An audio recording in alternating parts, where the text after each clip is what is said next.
Hi guys and welcome back to the channel Deepak Yadav Education. Welcome to the Daily Hindu News and Editorial Analysis of 4th of January 2023. तो guys आज है तारीख 4 जनवरी 2023 और है Wednesday.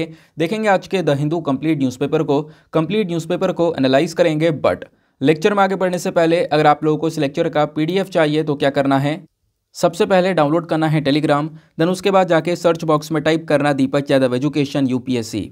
As you can see guys आप लोगों को ये वाला चैनल मिल जाएगा, उस पर क्लिक करना और जाकर इस चैनल को ज्वाइन कर लेना। ज्वाइन करने से फ़ायदा क्या होगा, यहाँ पर डेली बेसिस पर लेक्चर का पीडीएफ मिल जाता है, डेली करंट अफेयर के वीडियो का पीडीएफ मिल जाता है और डेली बेसिस पर बहुत सारे डिजिटल नोट्स मिल जाते हैं। नाउ बढ़ते हैं आगे बढ़ने से पहले हमेशा की तरह हम लोग अपने लेक्चर को एक मैप के क्वेश्चन के साथ स्टार्ट करेंगे। तो आज आप सभी लोगों को मैप में जाकर देखना है लचिन कॉरिडोर को। काफ़ी न्यूज़ में है तो उसको अच्छे से मैप में देखना, देन उसके बाद आकर नीचे कमेंट सेक्शन में टाइप करना, जिससे कि आप लोग इसको लंबे समय तक याद रख पाओगे। साथ ही साथ एक क्वेश्चन सॉल्व करेंगे जो कि यूपीएससी प्रीवियस ईयर साल 2009 के प्रीलिम्स में पूछा गया था। डेली बेसिस पर हम लोग यहाँ पर एक प्रीवियस ईयर क्वेश्चन को भी सॉल्व करते हैं। क्वेश्चन क्या बोलता है, जो वाईमैक्स है ना, ये कौन सी टेक्नोलॉजी से रिलेटेड है, ये आपको बताना है। Option A biotechnology, option B space technology, option C missile technology या फिर ऑप्शन डी कम्युनिकेशन टेक्नोलॉजी। तो इसका सही आंसर आप सभी को नीचे कमेंट सेक्शन में देना है। एटलीस्ट सभी को इसमें पार्टिसिपेट करना है, जैसे मैं आप लोगों से डेली बेसिस पर बोलता हूं। बाय द वे इसका जो करेक्ट आंसर है वो मैंने आपको टेलीग्राम पर प्रोवाइड करवा दिया है, वहां से भी चेकआउट कर सकते हो। और अगर वहां पर आंसर नहीं मिलता है तो भी कोई परेशान होने की ज़रूरत नहीं है, वीडियो के लास्ट में इसके करेक्ट आंसर का डिस्कशन हम लोग करेंगे। तो चलो शुभारंभ करते हैं। बाकी जो थंबनेल वाला आर्टिकल आपने देखा है ना, उसको अभी हम थोड़ी देर में डिस्कस करेंगे, वहीं पर मैं सारी की सारी इन्फॉर्मेशन आपको बताने वाला हूं। लेकिन उससे पहले अगर आप आज के फ्रंट पेज को देखते हो तो दो इंपॉर्टेंट न्यूज़ आर्टिकल्स यहां पर आपको नजर आएंगे। सबसे पहला आर्टिकल आता है यहां पर ये वाला, ये आर्टिकल आपका जीएस पेपर नंबर 2 पॉलिटी के पॉइंट ऑफ व्यू से बहुत ज़्यादा इंपॉर्टेंट होने वाला है। अब इस पर्टिकुलर आर्टिकल में कॉन्टेक्स्ट क्या है, हम इसको समझने की कोशिश करते हैं। तो सुप्रीम कोर्ट का यहाँ पर एक इंपॉर्टेंट फैसला निकल कर आया है। किस चीज़ को लेकर, freedom of speech and expression को लेकर। देखो, freedom of speech and expression आपका एक फंडामेंटल राइट है। जब हम संविधान को देखते हैं तो यहाँ पर आपको फंडामेंटल राइट्स दिए गए हैं। फंडामेंटल राइट्स कहाँ से कहाँ तक हैं, तो आर्टिकल 12 से लेकर आर्टिकल 35 तक ये सारे फंडामेंटल राइट्स हैं। जहाँ पर आप देखोगे एक फंडामेंटल राइट आपका freedom of speech and expression भी आता है, यानी कि आपको खुलकर बोलने का, अपने पॉइंट ऑफ व्यूज़ को रखने का हक है। तो इसकी छूट भी आपको यहाँ पर मिलती है। बात क्लियर हुई। लेकिन होता यह है कि कभी कभी जो बहुत सारे मिनिस्टर्स हैं, आपको पता होगा जो अलग अलग मंत्री हैं, अलग अलग पॉलिटिकल पार्टी से बिलोंग करते हैं, ये यहाँ पर बोलने लगते हैं और फिर कुछ भी बोल देते हैं। वो मेंशन करते हैं कि देखो हमारे पास में फ्रीडम ऑफ स्पीच और एक्सप्रेशन है, फिर यहाँ पर वो कुछ भी बोल देते हैं। ठीक है, वो चीज़ यहाँ पर नजर आती है। फिर उसका डायरेक्टली इंपैक्ट उनकी पार्टी के ऊपर, इवन यहाँ पर सरकार के ऊपर देखने को मिलता है। उसका असर डायरेक्टली, यानी कि किसी भी मिनिस्टर ने, किसी मंत्री ने कोई बात बोल दी तो उसका असर डायरेक्टली सरकार के ऊपर देखने को मिलता है। ऐसा हमने कई बार पिछले कुछ समय में देखा। लेकिन यहाँ पे बात ये निकल कर आती है कि सुप्रीम कोर्ट ने ये बोला है कि लोगों के पास में फ्रीडम ऑफ स्पीच है, ठीक है, क्योंकि फिर होता क्या है कि इनकी फ्रीडम ऑफ स्पीच को रोकना पड़ता है। जब ये बोलने लगते हैं ना, कोई यहाँ पर कुछ उल्टी सीधी बातें बोलने लगता है, तो फिर क्या करना पड़ता है, इस चीज़ को यहाँ पे रोकना पड़ता है, इसको कंट्रोल करना पड़ता है। तो सुप्रीम कोर्ट ने वही बोला कि ज़रूरत नहीं है यहाँ पे, अब कोई एक्स्ट्रा ज़रूरत नहीं है इस फ्रीडम ऑफ स्पीच को लेकर रोक टोक लगाने की। बोलने दो जो बोल रहे हैं, बोलने दो जो बोल रहे हैं, यहाँ पर कोई रोक टोक लगाने की इतनी ज़्यादा ज़रूरत है नहीं। अब ऐसे सुप्रीम कोर्ट ने क्यों बोला, तो मैं आपको एक लास्ट स्टेटमेंट बोलता हूँ कि जो कि यहाँ पे सुप्रीम कोर्ट ने कल मेंशन किया है। इन्होंने बोला किसी मंत्री के बयान को सरकार से जोड़ा ही नहीं जाएगा। ठीक है ना, तो किसी मंत्री के बयान को सरकार से नहीं जोड़ा जा सकता, और ये बेसिकली यहाँ पर सुप्रीम कोर्ट का ऑर्डर निकल कर आया है। ठीक है, तो ये बात हो गई। दूसरी, वो मैंने आपको बता ही दिया है कि लोगों के पास में जो फ्रीडम ऑफ स्पीच और एक्सप्रेशन है उस पर आप कोई ज़्यादा अतिरिक्त पाबंदी नहीं लगा सकते। तो इस चक्कर में इसका सोल्यूशन यही है कि जो भी मिनिस्टर है उसके जो भी स्टेटमेंट होंगे, जो भी वो बात बोलेगा, उसको हम सरकार से जोड़ेंगे ही नहीं। बात खत्म हो गई। आई होप आपको यहाँ पर इस आर्टिकल की क्लैरिटी मिल चुकी है। बस खाली यहीं पर इतना सा आर्टिकल था और ये चीज़ आपको समझ में आ गई होगी। ये तो मैंने आपको करंट इशू बता दिया कि आखिरकार न्यूज़ में क्या चल रहा है। लेकिन अब यहाँ पर इस आर्टिकल को आपके अपने स्टैटिक पोर्शन यानी बैकग्राउंड डेटा से लिंक करना होगा। तो बैकग्राउंड डेटा में हमें क्या पढ़ना होगा, यहाँ पे पढ़ना होगा हमें फ्रीडम ऑफ स्पीच के बारे में। आखिरकार फ्रीडम ऑफ स्पीच है क्या, कहाँ पर इसके बारे में मेंशन किया गया है। तो मैंने आपको ऑलरेडी बताया, आर्टिकल 12 से 35 तक सारे के सारे फंडामेंटल राइट्स हैं, जहाँ पर आर्टिकल जो 19 है ये बात करता है freedom of speech and expression की। क्लियर हुई बात। चलो, क्योंकि ये बात बहुत इंपॉर्टेंट है, ध्यान रखना। डायरेक्टली आर्टिकल्स पूछे जाते हैं कि इस आर्टिकल में ये क्या है, या फिर यहाँ पर ये चीज़ कौन से आर्टिकल में है। तो फ्रीडम ऑफ स्पीच और एक्सप्रेशन आर्टिकल 19 में है। अगर मैं आप लोगों से एक सवाल पूछूं कि राइट टू प्राइवेसी कौन से आर्टिकल के अंदर है, ज़रा इसके बारे में बताओ, क्योंकि राइट टू प्राइवेसी को लेकर पिछले साल ही यूपीएससी ने प्रीलिम्स में डायरेक्टली सवाल पूछा था कि कौन से आर्टिकल के अंदर राइट टू प्राइवेसी आता है। ज़रा बताओ इसका आंसर नीचे कमेंट सेक्शन में। तो आर्टिकल 19 की जब हम लोग बात करते हैं तो ये बोलता है कि देखो सभी लोग के पास में, यानी कि भारत के जो नागरिक हैं, तो उनके पास में यहाँ पर एक राइट है, एक हक है कि वो अपने पॉइंट ऑफ व्यूज़ को रख सकते हैं, अपने ओपिनियंस को रख सकते हैं बिल्कुल फ्रीली। उसमें यहाँ पर कोई ज़रूरत नहीं है, कोई रोक टोक नहीं होगी, जो भी उनके पॉइंट ऑफ व्यूज़ है वो रख सकते हैं। यानी कि उनके पास में छूट है, उनके पास में एक फ्रीडम है, उनके पास में हक है कि वो अपने आप को जो भी यहाँ पर पॉइंट ऑफ व्यूज़ एक्सप्रेस करना चाहें वो कर सकते हैं, चाहे वो बोलकर, लिखकर, प्रिंट कर पिक्चर बनाकर, किसी भी मैनर में यहाँ पर अपने पॉइंट ऑफ व्यूज़ को एक्सप्रेस कर सकते हैं। ये हम लोग को राइट मिलता है आर्टिकल 19 के तहत। लेकिन इसके बाद यहाँ पर आप देखोगे, जो मैंने अभी बताया ना, ये article 19 clause A sub clause clause 1 sub clause A की बात कर रहा हूँ। ये अब यहाँ पर इसका दूसरा देखोगे तो आर्टिकल 19 क्लॉज 2 को जब हम बात करते हैं तो यहाँ पे क्या बोला गया है, आर्टिकल 19 क्लॉज 2 में ये बोला गया है कि देखो बिल्कुल आपको छूट दी गई है, लेकिन फिर भी अगर कुछ ऐसी बातें होंगी जो कि कहीं ना कहीं हमारे इंडिया की सॉवरिटी या इंटीग्रिटी को हर्ट कर रही होंगी, इसके अगेंस्ट में होंगी, हमारे स्टेट के, हमारी कंट्री की सिक्योरिटी के खिलाफ जा रही होंगी, या फिर कुछ ऐसी बातें होंगी वो जो कि हमारे जो फ्रेंडली कंट्रीज़ हैं, है ना, यानी कि कोई दूसरा जो हमारा पड़ोसी देश है या फिर कोई हमारा बहुत अच्छा दोस्त वाला देश है, उसके खिलाफ यहाँ पे उसके बातें बोली जा रही हैं, उससे हमारे रिलेशन ख़राब हो रहे हैं उस बातों से, या फिर यहाँ पर कोई ऐसी बात है जो कि पब्लिक ऑर्डर को डिसरप्ट कर रही है, या फिर कोई ऐसी बात है जो कि हमारे कोर्ट को डिफेम कर रही है। तो अगर कुछ ऐसी चीज़ें होंगी तो कहीं ना कहीं लोगों के फंडामेंटल राइट के ऊपर भी रीजनेबल रिस्ट्रिक्शंस लगाए जा सकते हैं, ठीक है ना, यानी कि यहाँ पे पाबंदियाँ लगाई जा सकती हैं। तो आई होप आपको क्लियर हो चुका होगा। Article 19 clause 1 sub clause A आपको हक देता है आपको अपने पॉइंट ऑफ व्यूज़ एक्सप्रेस करने की। उसी के बाद आर्टिकल 19 क्लॉज 2 मेंशन करता है कि बिल्कुल अगर कुछ बातें ऐसी हैं जो कि यहाँ पर आएंगी, जैसे मैंने आपको बताया इंडिया के अगेंस्ट में, इंडिया की सोवरिटी के खिलाफ जारी होंगी, या फिर कुछ ऐसी बातें जो कि हमारे जो बहुत सगा दोस्त देश है उसके साथ में रिलेशंस को ख़राब कर रही होंगी, तो ऐसी बातों पर रोक टोक लगाई जा सकती है, रीजनेबल पाबंदियां लगाई जा सकती हैं। आई होप आपको यहाँ पर ये क्लियर हो चुका है। बस इतनी सी बात ध्यान रखना, आर्टिकल 19 में इतनी सी बात यहाँ पर मेंशन्ड है। क्लियर हो गया? चलो आते हैं नेक्स्ट आर्टिकल पर। तो जो थंबनेल में मेंशन किया गया है ये बिल्कुल आपको देखने को मिलेगा कि लगातार पिछले कुछ दिनों से न्यूज़ में कवर किया जा रहा है। जो हिमाचल प्रदेश के अंदर में शिवालिक की पहाड़ियाँ हैं, यहाँ पर कुछ छिपकलियाँ और साथ ही साथ में जो सांप हैं इनके फॉसिल्स मिले हैं, यानी कि जो उनके जीवाश्म है ना वो मिले हैं। लेकिन खास बात यहाँ पर यह है कि जो जीवाश्म है ये इतने पुराने हैं, लगभग 91 लाख साल पुराने हैं, 91 लाख साल पुराने यहाँ पर ये जीवाश्म पाए गए हैं। तो इसके ऊपर यहाँ पर जो रिसर्चर्स हैं ना वो और चीज़ें पता लगा रहे हैं। क्या पता लगा रहे हैं, इससे क्या फ़ायदा हो सकता है मैं आपको बताता हूँ। तो यहाँ पर आप देख पा रहे होंगे कई सारे आर्टिकल्स जो हैं इसके ऊपर यहाँ पे पब्लिश हुए हुए हैं, ठीक है। चलो यहाँ पे ये बोला गया कि जो भी ये जीवाश्म है, जो भी ये फॉसिल्स मिले हैं ना, ये हमें क्या पता चला, ये हमें क्या बताते हैं कि उस समय का जो क्लाइमेट था, ठीक है ना, आज से 91 साल पहले जो हिमाचल प्रदेश के अंदर शिवालिक पहाड़ियों के आसपास का क्लाइमेट था और आज का क्लाइमेट है, इसको हम आराम से कंपेयर कर सकते हैं। और हमने कंपेयर किया भी। तो इस खोज में यहाँ पर वैज्ञानिकों ने मेंशन ये किया कि जो ये क्लाइमेट है ना, इसमें क्लाइमेट में कोई ज़्यादा चेंज आया नहीं है। पहले भी क्लाइमेट ऐसा ही था इस शिवालिक पहाड़ियों पर और आज भी क्लाइमेट ऐसा है, ज़्यादा कोई चेंज नहीं आया है, थोड़ा सा चेंज आया है। थोड़ा सा चेंज क्या है, पहले यहाँ पर हरे भरे जंगल बहुत हुआ करते थे, बट आज के समय पर यहाँ पर घास फूस ज़्यादा देखने को मिलती है। दूसरा चेंज यह है कि पहले थोड़ा सा टेम्परेचर गर्म और वहाँ पे नमी रहा करती थी, लेकिन आज के समय पर टेम्परेचर थोड़ा सा ठंडा है और वो सूखा पड़ चुका है, वो एरिया सूखा पड़ चुका है।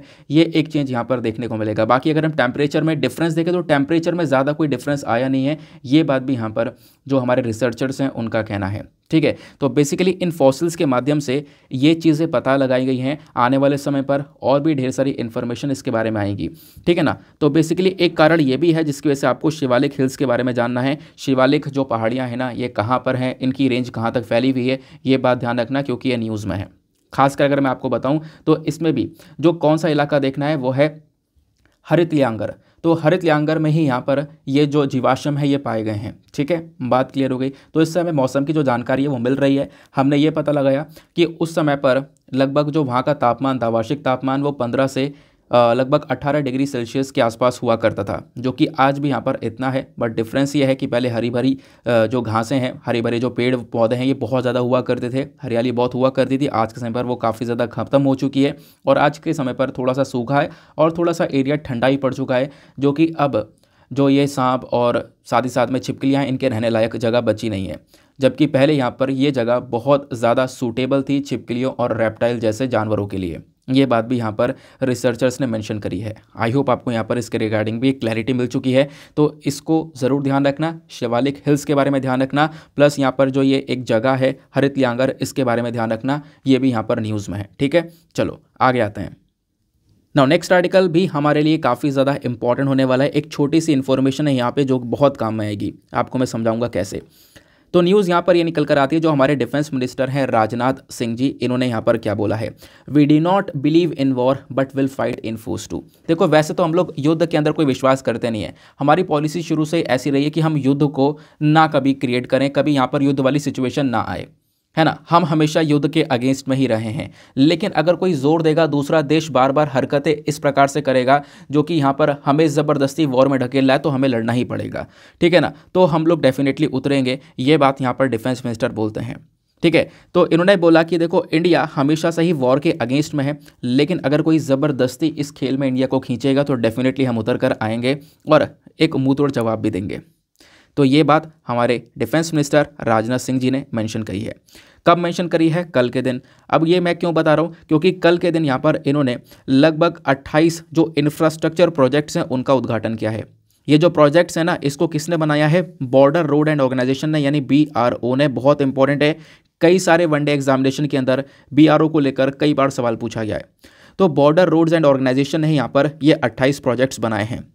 ये जो प्रोजेक्ट्स हैं, इनमें जो कॉस्ट लगभग 724 करोड़ की यहाँ पर कॉस्ट लगाई गई है। इसमें 22 पुल हैं, 3 बड़ी बड़ी सड़कें हैं जो कि यहाँ पर अलग अलग राज्यों में फैली हुई हैं। तो ये चीज़ यहाँ पर बोलता है कि हम लोग अपना बॉर्डर के ऊपर थोड़ा इंफ्रास्ट्रक्चर को और ज़्यादा डेवलप कर रहे हैं। बाकी यही जो स्टेटमेंट जो मैंने अभी आपको बताया ना, जो इन्होंने दिया है, वही स्टेटमेंट यहाँ पर बिल्कुल फिर से चेप दिया गया है, तो आपको ये दोबारा पढ़ने की ज़रूरत नहीं है। तो इतनी सी कहानी थी। तो इस आर्टिकल में से तो कहीं क्वेश्चन बनेगा भी नहीं, ठीक है। ये आपको ही पता है कि भाई करंट इशू है। अब इस करंट इशू को थोड़ा स्टैटिक पार्ट अपना जहाँ से क्वेश्चन बनना है उससे लिंक करोगे तो क्या समझ में आता है कि आपको यहाँ पे पढ़ लेना है BRO के बारे में, क्योंकि BRO यहाँ पर न्यूज़ में है और काफ़ी दिनों बाद न्यूज़ में आया है। तो क्या है BRO? और मैं आपको थोड़ा सा इन्फॉर्मेशन देता हूँ, छोटा सा इन्फॉर्मेशन, बस खाली उतनी बात ध्यान रखना।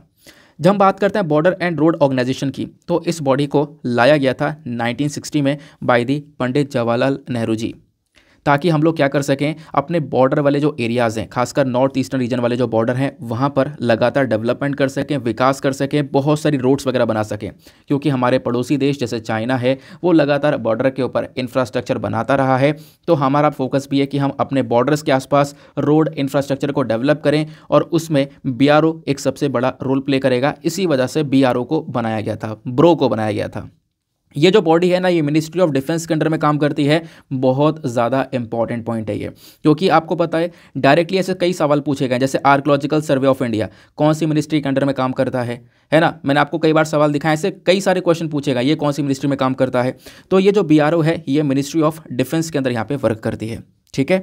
इसका काम क्या है? जो प्रोजेक्ट्स हैं वो बनाना, टनल्स, रोड, ब्रिजेस, ये सारे कंस्ट्रक्शन का काम यहाँ पर BRO का रहता है। क्लियर हो गई बात? चलो आगे आते हैं। नाउ नेक्स्ट एक और बहुत ज़्यादा इंपॉर्टेंट आर्टिकल है, इसको अगेन आप लोग GS पेपर नंबर 2 पॉलिटी से लिंक कर पाओगे। क्या कॉन्टेक्स्ट यहाँ पर बताया जा रहा है? जो हमारी प्रेसिडेंट हैं द्रौपदी मुर्मू जी, इन्होंने यहाँ पर मेंशन किया कि जो कॉन्स्टिट्यूशन है, जो संविधान है ना, ये हमारे डेमोक्रेसी की नींव है। इंडिया के अंदर जो डेमोक्रेसी है, जो लोकतंत्र है, उसकी नींव जो है वो हमारा संविधान है। ये सभी लोगों को पता भी है। तो ये स्टेटमेंट जो है अभी के समय पर वायरल हो चुका है। अच्छा, ये स्टेटमेंट दिया क्यों किया, ये पढ़ना थोड़ा ज़्यादा ज़रूरी है, क्योंकि अभी रिसेंटली जो कॉन्स्टिट्यूशनल पार्क है, ध्यान रखना, कॉन्स्टिट्यूशन पार्क, संविधान को लेकर एक जो है पार्क वो बनाया गया है। कहाँ पे? राजभवन पे बनाया गया है। इसका उद्घाटन यहाँ पे किया गया हमारे प्रेसिडेंट के थ्रू। इस वजह से यहाँ पर इन्होंने कॉन्स्टिट्यूशन को लेकर एक स्टेटमेंट दिया, और इस वजह से यहाँ पर एक कॉन्स्टिट्यूशन हमारा न्यूज़ में भी आ चुका है, ठीक है। बात क्लियर हुई? देखो यहाँ पर जो पार्क है ना, ये बनाया गया है, ये पार्क में होगा क्या? इस पार्क के अंदर बहुत सारी ऐसी चीज़ें होंगी जो कि आपको बताएंगी कि कैसे कैसे जो हमारा संविधान है वो बना था। ये जो पार्क है इसको बनाया गया है जयपुर डेवलपमेंट अथॉरिटी के थ्रू, राजभवन के जो भी यहाँ पर इंफ्रास्ट्रक्चर है वहाँ पर, मैंने आपको बताया। लगभग यहाँ पे जो कॉस्ट है वो कितनी लगी है, 9 करोड़ रुपए की कॉस्ट लगी है। और इसमें क्या क्या है, जो मूर्तियाँ आपको देखने को मिलेंगी, काफ़ी सारे स्कल्पचर्स, मॉडल्स, पिक्चर्स, ये सारी चीज़ें देखने को मिलेंगी जो कि आपको बताते चलेंगे कि कैसे कैसे जो हमारा संविधान है वो बना और कैसे कैसे यहाँ पे संविधान लागू हुआ, या फिर आप कह सकते हो संविधान की जो पूरी जर्नी है ना उसके बारे में यहाँ पर इस पार्क के अंदर समझाया गया है। ठीक है ना। बाकी यहाँ पर बोला गया है कि देखो हमारे प्रेसिडेंट ने कई सारी चीज़ें मेंशन करी हैं कि जो संविधान के निर्माता थे इन्होंने काफ़ी खूबसूरती से यहाँ पे संविधान को बनाया। इन्होंने यहाँ पर सभी लोगों के राइट्स के बारे में ध्यान रखना, इवन यहाँ पर फ्यूचर के बारे में ध्यान रखा, क्योंकि उस समय पर जब यहाँ पर संविधान बनाया गया उस समय पर ध्यान रखना कि आगे कैसे कैसे चीज़ें चलने वाली हैं, तो ये चीज़ अपने आप में एक बहुत बड़ी चीज़ थी। इवन यहाँ पर आप देखोगे अभी तक हमारे संविधान में 105 संशोधन हो चुके हैं, यानी कि 105 अमेंडमेंट्स हो चुके हैं, आपको पता है ना। वो चीज़ यहाँ पर ये मेंशन करती हैं। उसके साथ साथ इन्होंने बोला ये भी एक खूबसूरत चीज़ है कि आने वाले समय में, मतलब जो संविधान मेकर्स है ना उन्होंने ये चीज़ अमेंडमेंट जो है इसके अंदर डाल दिया। अमेंडमेंट से क्या होगा कि आने वाले समय पर जैसे जैसे हमें यहाँ पर कोई अलग से कानून की ज़रूरत होगी, कोई चेंज करने की आवश्यकता होगी संविधान में, तो हम इस अमेंडमेंट के माध्यम से कर सकते हैं। तो ये भी बहुत इंपॉर्टेंट सी चीज़ है, क्योंकि ये जो है हमारी देश की एक बहुत ज़्यादा ज़रूरत है। आने वाले समय पर ऐसा नहीं, चीज़ें एक साथ चलती रहेंगी, कुछ ना कुछ बदलाव आएगा, उसके हिसाब से हम अपने संविधान में चेंजेस कर सकते हैं। उसके लिए अमेंडमेंट का प्रोसेस यहाँ पर दिया गया। अभी तक 105 अमेंडमेंट्स यहाँ पर किए गए हैं हमारे कॉन्स्टिट्यूशन के अंदर में। बात क्लियर हो गई। ये चीज़ें यहाँ पर इस आर्टिकल में देखने को मिल जाती हैं। तो ये तो हो गया हमारा करंट इशू। ये आपने क्या क्या ध्यान रखना है, पहली बात कॉन्स्टिट्यूशन पार्क के बारे में ध्यान रखना है, कहाँ पर बना है, राजभवन। उसके बाद में यहाँ पर इसका काम क्या है, इस कॉन्स्टिट्यूशन का पार्क है कि कॉन्स्टिट्यूशन की पूरी जर्नी हम लोग को ये बताने वाला है। यहाँ पे अलग अलग मॉडल्स, उसके बाद स्कल्पचर्स, मूर्तियाँ वगैरह बहुत चीज़ें देखने को मिलेंगी जो कि आपको समझाएंगी कि संविधान कैसे बना। ठीक है, बात क्लियर हो गई। अब इस आर्टिकल का थोड़ा सा बैकग्राउंड डेटा, हम संविधान के बारे में कुछ फैक्ट्स जानेंगे जो बहुत अच्छे फैक्ट्स हैं, जो आपको पता भी होने चाहिए। हमेशा ये चीज़ें जुबान पर रटी होनी चाहिए, और कई सारे एग्जामिनेशन में इसको लेकर कई सारे सवाल पूछे गए। जैसे आओ समझते हैं। संविधान की अगर हम बात करें तो 26 नवंबर 1949 ये तारीख आपने कभी नहीं भूलनी है। 26 नवंबर 1949 इसको हम लोग कॉन्स्टिट्यूशन डे के नाम से भी जानते हैं। तो इस दिन जो हमारी कॉन्स्टिट्यूएंट असेंबली थी, एक ऐसी असेंबली जिसने यहाँ पर इस संविधान को बनाया था, तो जो कॉन्स्टिट्यूएंट असेंबली है इसने 26 नवंबर 1949 में हमारे संविधान को एडॉप्ट कर लिया था। तो इस तारीख को संविधान एडॉप्ट किया गया था, लेकिन यहाँ पर साइन होकर वर्किंग में कब से आया, 26 जनवरी 1950 से यहाँ पर ये वर्किंग में आता है। ठीक है, तो ध्यान रखनी है, ये 2 तारीखें बहुत ज़्यादा इंपॉर्टेंट हैं। बाकी संविधान की जो फ्रेमिंग है वो कैसे होती है मैं आपको समझाता हूँ। 1934 की बात है, जो एम एन रॉय थे इन्होंने सबसे पहली बार कॉन्स्टिट्यूएंट असेंबली का यहाँ पर जो आइडिया है वो रखा था। इन्होंने यहाँ पर बोला कि कॉन्स्टिट्यूएंट असेंबली होनी चाहिए, यहाँ पर कुछ एक्सपर्ट्स होंगे जो कि साथ में मिलकर क्या करेंगे, संविधान को बनाएंगे। इवन यहाँ पर जो कैबिनेट मिशन था 1946 का, इसके अंदर अगर हम बात करें जो इलेक्शंस है वो किए जाते हैं ताकि कॉन्स्टिट्यूएंट असेंबली को यहाँ पर बनाया जाए।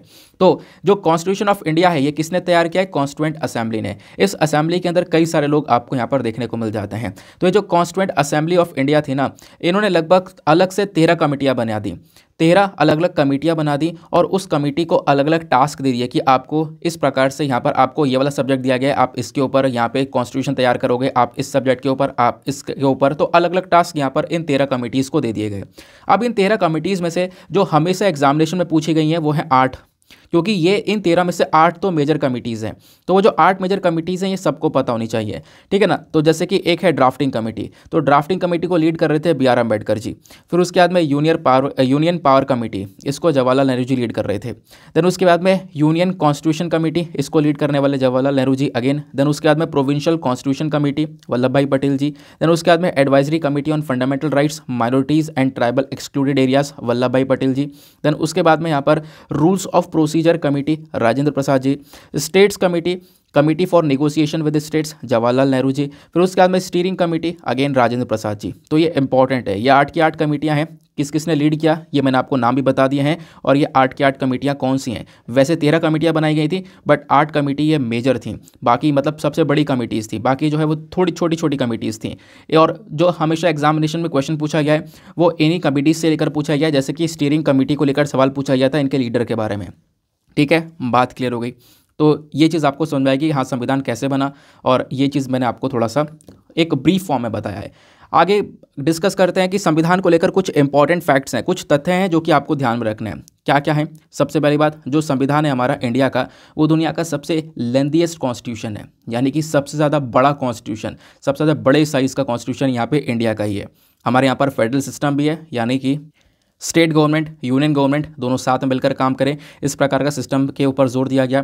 पार्लियामेंट्री फॉर्म ऑफ गवर्नमेंट आपको देखने को मिलेगी, लोकसभा राज्यसभा ये सब कुछ यहाँ पर आपको पूरा प्रोसेस देखने को मिलेगा। प्लस यहाँ पे जो संविधान बना है ना, ये कितने दिनों में बना था? तो इसमें संविधान को बनाने में लगभग 2 साल 11 महीने 18 दिन लगे थे। बहुत इंपॉर्टेंट है, ये भी यहाँ पर ध्यान में रखना है। इतने टाइम पीरियड के अंदर इस संविधान को यहाँ पर फ्रेम किया गया था। बाकी संविधान की जो ओरिजिनल कॉपीज़ हैं, आपको क्या लगता है संविधान जब इन सभी लोगों ने, निर्माताओं ने बनाया होगा तो क्या टाइप करके बनाया होगा या फिर प्रिंट करके बनाया होगा? तो ऐसा कुछ भी नहीं था, ये हैंड रिटन था, हाथ से लिख कर यहाँ पर इसको बनाया गया था। और अभी के समय पर ये भी अभी रखा हुआ है, जिस तरीके से लिखा जाता है ना हाथ से, वो चीज़ें अभी भी रखी गई हैं। एक हीलियम फील्ड केस के अंदर रखी गई है ताकि उसको यहाँ पे एक प्रोटेक्शन प्रोवाइड करवाया जा सके। तो जो पार्लियामेंट की लाइब्रेरी है वहाँ पर ये हाथ से लिखा हुआ संविधान अभी भी मैंशनड है, वो रखा हुआ है, ठीक है ना। तो ओरिजिनल कॉपीज़ ना ही टाइप की गई थी ना ही प्रिंट करी गई थी। तो ध्यान रखना, आपसे पूछा जाए तो ध्यान रखना ये हैंड रिटन थी, ठीक है। बाकी एक बात और ध्यान रखना, जो यूनिक कॉपीज़ जो लिखी गई हैं वो प्रेम बिहारी नारायण रायजादा जी के थ्रू लिखी गई हैं, तो ये भी कई बार पूछा गया है। बाकी ओरिजिनली बात करें तो जो ये संविधान है इंडिया का, ये इंग्लिश और हिंदी में यहाँ पर लिखा गया था, ठीक है। बाकी जो कॉन्स्टिट्यूशन ऑफ इंडिया यहाँ पे लिया है, आपको पता जो संविधान बना है ये ऐसा नहीं हमने खुद से बनाया है, कई सारी चीज़ें अलग अलग देशों से बोरो की गई हैं। अलग अलग देशों से चीज़ों को सीख कर, थोड़े से चेंज कर हमने उसके बेसिस पर अपने संविधान को डेवलप किया है, ताकि अलग अलग देशों की गलतियाँ सीख कर हम लोग अपने यहाँ पर कोई ऐसी गलती ना करें, जो कि अपने आप में बहुत इंपॉर्टेंट चीज़ है, ठीक है। तो कई सारे देशों से क्या क्या चीज़ें सीखी हैं, और थोड़ा सा इसके बारे में भी एक बार नज़र मार लेते हैं। ना उस पिक्चर को देखोगे आप तो इस पिक्चर में सारी चीज़ें क्लियर हो जाएंगी। तो जैसे यहाँ पर हमने ब्रिटिश के संविधान से क्या लिया, अंग्रेजों के संविधान से हमने पार्लियामेंट्री फॉर्म ऑफ गवर्नमेंट का प्रोसेस उठाया, rule of law, law making procedure, single citizenship, institution of speaker, doctrine of pleasure, ये सारी चीज़ें यहाँ पे हम लोगों ने ली हैं। अमेरिकन कॉन्स्टिट्यूशन से जुडिशियल सिस्टम और फंडामेंटल राइट्स लिए गए। कैनेडियन कॉन्स्टिट्यूशन से फेडरल सिस्टम यहाँ पर लिया गया। फिर उसके बाद में centre state relation, residual powers यहाँ पर ली गई। आयरिश यानी कि आयरलैंड के कॉन्स्टिट्यूशन से जो DPSPs हैं, directive principles of state policy, then elections of the president of India, ये आयरिश कॉन्स्टिट्यूशन से लिया गया है। ऑस्ट्रेलियन कॉन्स्टिट्यूशन से कंकरेंट लिस्ट के बारे में यहाँ पर पता चलता है ना। उसके साथ साथ freedom of freedom and service with in country, ये चीज़ हम लोगों ने ली है। देन वेमर कॉन्स्टिट्यूशन से हमने इमरजेंसी प्रोविजंस को लिया। सोवियत कॉन्स्टिट्यूशन से हम लोगों ने 5 ईयर प्लान्स को उठाया, फंडामेंटल ड्यूटीज़ को लिया। गवर्नमेंट ऑफ इंडिया एक्ट 1935 से हम लोगों ने office of the governor, powers of the federal jury को लिया। साउथ अफ्रीका कॉन्स्टिट्यूशन से हम लोगों ने अमेंडमेंट्स लिए कि हाँ संविधान में ये तो कोई बहुत इंपॉर्टेंट पार्ट है, तो अमेंडमेंट जो संविधान के अंदर किया जाता है वो हमने साउथ अफ्रीकन कॉन्स्टिट्यूशन से लिया था, ठीक है। तो ये इंडियन कॉन्स्टिट्यूशन के कुछ बोरोड फीचर्स हैं जो कि किन किन कंट्रीज़ के संविधान से लिए हैं, वो मैंने आपको बता दिया। तो मज़ा आ गया। देखो यहाँ पर क्या है ना, जो हमारा पॉलिटी का चैप्टर है मेकिंग ऑफ द कॉन्स्टिट्यूशन, उसका एक छोटा सा मतलब रिवीजन आपको हो चुका है, एक छोटा सा रिवीजन यहाँ पे आपने कर लिया है। बाकी जिन लोगों ने पढ़ा ही नहीं है तो उनको भी एक थोड़ा सा आइडिया मिल चुका होगा, ठीक है। चलो आगे आते हैं ना दोस्तों। आगे बढ़ने से पहले मेक श्योर करना वीडियो पे जो लाइक का बटन है उसको प्रेस कर देना। एक छोटा सा टारगेट होता है यार 5K प्लस लाइक्स का, जिसको आप लोग अचीव करवा सकते हो। साथ ही साथ में मेरे साथ में इंस्टाग्राम पे कनेक्ट कर सकते हो। इंस्टाग्राम पे जाना, सर्च बॉक्स में टाइप करना दीपक यादव एजुकेशन, आपको ये वाला प्रोफाइल मिलेगा। यहाँ पर आप मेरे साथ में पर्सनली कनेक्ट कर पाओगे। साथ ही साथ में आपसे जो भी क्वेश्चन पूछे जाते हैं, जैसे कि आज मैंने जो मैप का क्वेश्चन पूछा है ना, लचिन कॉरिडोर, वो बहुत इंपॉर्टेंट है, रिसेंटली न्यूज़ में था, क्योंकि 2 देशों के विवाद के बीच का वो बेसिकली एक कॉरिडोर है। तो उसको अच्छे से मैप में देखकर नीचे कमेंट सेक्शन में उसके बारे में लिखो। प्रीलिम्स का सवाल पूछा गया है, उसका उत्तर दो। पता चलता रहता है कौन कौन रेगुलर बेसिस पर आंसर्स को दे रहा है, ठीक है। बाकी एक छोटी सी बात और है यार, वीडियो थोड़ा सा लेट हो जाता है, आपको ही पता है। देखो न्यूज़पेपर पहले की तरह नहीं आता है अब, मैं आपको कई बार इसके बारे में बता चुका हूँ, न्यूज़पेपर काफ़ी लेट आता है, ठीक है ना। जैसे पहले 3 बजे आ जाया करता था, अब ऐसा नहीं है, 4:30 भी बज जाते हैं, 4:40 भी बज जाते हैं। अब देखो थोड़ा सा टाइम भी लगता है इसको पढ़ने में, और पढ़ने में भी इतना टाइम लगता है, लेकिन पढ़ने के बाद जो उसका बैकग्राउंड इन्फॉर्मेशन है उसको कलेक्ट करना, जैसे अभी मैंने आपको संविधान के बारे में समझाया, बाकी कई सारी चीज़ों के बारे में बताया, तो उसको बार बार लेकर आना, उसको है ना कॉपी पेस्ट करके यहाँ पर इस पूरे PDF के अंदर लगाना, तो ये चीज़ें थोड़ा सा टाइम लग जाता है इसके अंदर में, आप समझ रहे होंगे इस बात को, ये सबको लगता है। अब आप सोच रहे हो कि यहाँ पर वीडियो थोड़ा सा जल्दी आ जाए यार, 7 बजे तक आ जाए, 6 बजे तक आ जाता है। देखो 6 बजे तक यार किसी के लिए पॉसिबल नहीं हो पाएगा कि मतलब डायरेक्टली वीडियो को अपलोड कर पाना, है ना, क्योंकि बहुत ज़्यादा प्रॉब्लम होने लगेंगी। फिर उसके बाद क्वालिटी खत्म हो जाएगी, उसमें ऑब्वियस सी बात है क्वालिटी से बहुत ज़्यादा कॉम्प्रोमाइज़ होगा। अभी मैं जो छोटी छोटी बातों के ऊपर थोड़ा गौर कर पाता हूँ, ये प्रीवियस ईयर क्वेश्चंस को देखकर, आपका सिलेबस देख के जो इन चीज़ों के ऊपर एनालाइज करके यहाँ पर चीज़ों को बता पाता हूँ, वो चीज़ें थोड़ी ज़्यादा मैटर करती हैं। अगर यहाँ पर प्रीवियस ईयर क्वेश्चन का एनालिसिस आप ना करके अगर पूरा का पूरा पढ़ लो, सारा का सारा जो सिलेबस पढ़ लो, जो भी यहाँ पर न्यूज़ में वो सब पढ़ लो, तो आपका किसी काम का है भी नहीं। आपको जैसे मैं बताता चल रहा हूँ कि हाँ ये मिनिस्ट्री ध्यान रखना, ये चीज़ ध्यान रखना, क्योंकि उसको लेकर पहले सवाल पूछे गए हैं, ठीक है ना। तो क्वालिटी के अंदर थोड़ा सा टाइम लग जाता है, आप थोड़ा सा यहाँ पर मैनेज कर लेना। मैं अपनी तरफ से कोशिश करता रहूँगा कि मैं 8 बजे से पहले पहले वीडियो को अपलोड कर दूँ। वैसे कोशिश है 8 बजे से पहले पहले अपलोड हो ही जाता है ज़्यादातर, तो कभी कभी थोड़ा सा यहाँ पर लेट हो जाता है, जैसे आजकल 1-2 दिनों से यहाँ पर लेट हो रहा है, ठीक है ना। विश्वास करो यार, मैं बहुत ज़्यादा ट्राई करता हूँ, पूरा यहाँ पे कोशिश करता हूँ, लेकिन मतलब अभी न्यूज़पेपर ही नहीं होगा तो फिर किस बात की फिर वीडियो यहाँ पर रिकॉर्ड हो पाएगी, वही बात हो जाएगी ना। कोई बात नहीं, थोड़ा सा शेड्यूल रीसेट कर लिया करो, जब वीडियो लेट दिखे, है ना, 8 बजे से थोड़ा सा टाइम हो रहा है, तब तक आपने मॉर्निंग का वीडियो निपटा लिया होगा। देखो मॉर्निंग का वीडियो बहुत इंपॉर्टेंट चल रहा है, इंडियन एक्सप्रेस वाला, उसको यहाँ पे आपने कवर कर लिया होगा, तो उसको कवर कर लिया है, अच्छी बात है। थोड़ा सा यहाँ पे अपना फ्रेश वगैरह हो जाओ उस बीच में, और बिल्कुल रेडी रहो। आपका इतनी देर में वीडियो आ रहा होगा द हिंदू का, उसको निपटाने के बाद में आपका पूरा दिन बचेगा, पूरे दिन आराम से अपना स्टैटिक पोर्शन को कवर करना, ठीक है। चलो आगे आते हैं। नाउ नेक्स्ट एक और इंपॉर्टेंट आर्टिकल है, इसको आप लोग जीएस पेपर नंबर 1 ज्योग्राफी से भी लिंक कर पाओगे और जीएस पेपर नंबर 3 इकोनॉमी से भी लिंक कर पाओगे। कैसे लिंक करना है मैं आगे आपको समझाऊंगा। तो हुआ क्या है, ओडिशा के अंदर में एक बवाल मच रहा है, किस चीज़ को लेकर, जो बॉक्साइट माइनिंग होती है। जैसे आपको पता है कि कोयले की जो कोयला होता है ना, इसकी खुदाई की जाती है, खनन करने के बाद में, माइनिंग करने के बाद में कोयला निकाला जाता है। वैसे यहाँ पर जो ये बॉक्साइट है, ये भी हमारे पास में एक और है। जो एल्यूमिनियम बनता है ना, उस एल्यूमिनियम को बनाने के लिए बॉक्साइट चाहिए होता है। तो इस बॉक्साइट का भी खनन करके यहाँ पर, मतलब माइनिंग करके यहाँ पर इसको निकाला जाता है। तो ओडिशा के अंदर में यहाँ पर जो बेसिकली एक जगह है, कौन सी जगह है, कोरापुट डिस्ट्रिक्ट। तो यहाँ पे हुआ क्या, जो लोग हैं वो सब इकट्ठे हो गए, क्योंकि यहाँ पर क्या हो रहा था कि जो बॉक्साइट माइनिंग है ना, इसकी माइनिंग के लिए एक क्लियरेंस दिया जा रहा था, एनवायरमेंट क्लियरेंस यहाँ पर दिया जा रहा था। तो अभी यहाँ पर आप कह सकते हो जो स्टेट पोल्यूशन कंट्रोल बोर्ड है ओडिशा का, इन्होंने ये बोला कि आने वाले कुछ दिनों में हम लोग क्या करेंगे, एक पब्लिक सुनवाई करेंगे। सुनवाई करने के बाद में जो भी यहाँ पे कंपनी होगी, जो भी यहाँ पे खनन करेगी बॉक्साइट का, उसको एनवायरमेंट क्लियरेंस दे देंगे, और क्लियरेंस देने के बाद में वो जो कंपनी है वो यहाँ पे खनन कर पाएगी, अच्छे से बॉक्साइट को निकाल पाएगी। लेकिन आसपास के गांव के लोग यहाँ पर सब इकट्ठे हो गए और उन्होंने यहाँ पर बोला है कि तुरंत इस लाइसेंस को कैंसिल कर दिया जाए। हम लोग यहाँ पे बॉक्साइट को माइनिंग नहीं करने देंगे, बॉक्साइट की खनन नहीं करने देंगे, और इसको परमानेंट कैंसिल कर दिया जाए, क्योंकि ये कहीं ना कहीं बहुत ज़्यादा प्रॉब्लमेटिक होगा, हमारे एनवायरमेंट को भी डैमेज करेगा। इस प्रकार से कई सारे गांव के जो लोग हैं वो यहाँ पर इकट्ठे हो चुके हैं। इवन आप देख पाओगे साल 2007 में भी इसी प्रकार से काम किया गया था। ये काम एक कंपनी को दिया गया था, और उस कंपनी ने यहाँ पर ऐसा गेम खेला, उसने ये बोला कि यहाँ पर कोई भी वाटर बॉडी नहीं है, ठीक है ना, यानी कि जो माली पर्वत है, जो माली पर्वत आपको दिख रहा है ना, यहीं पर बेसिकली ये खनन किया जा रहा है। तो यहाँ पे कोई वाटर बॉडी नहीं है, कोई भी पानी की स्थिति नहीं है, ऐसा यहाँ पर इसने बोल दिया और खनन करना स्टार्ट किया।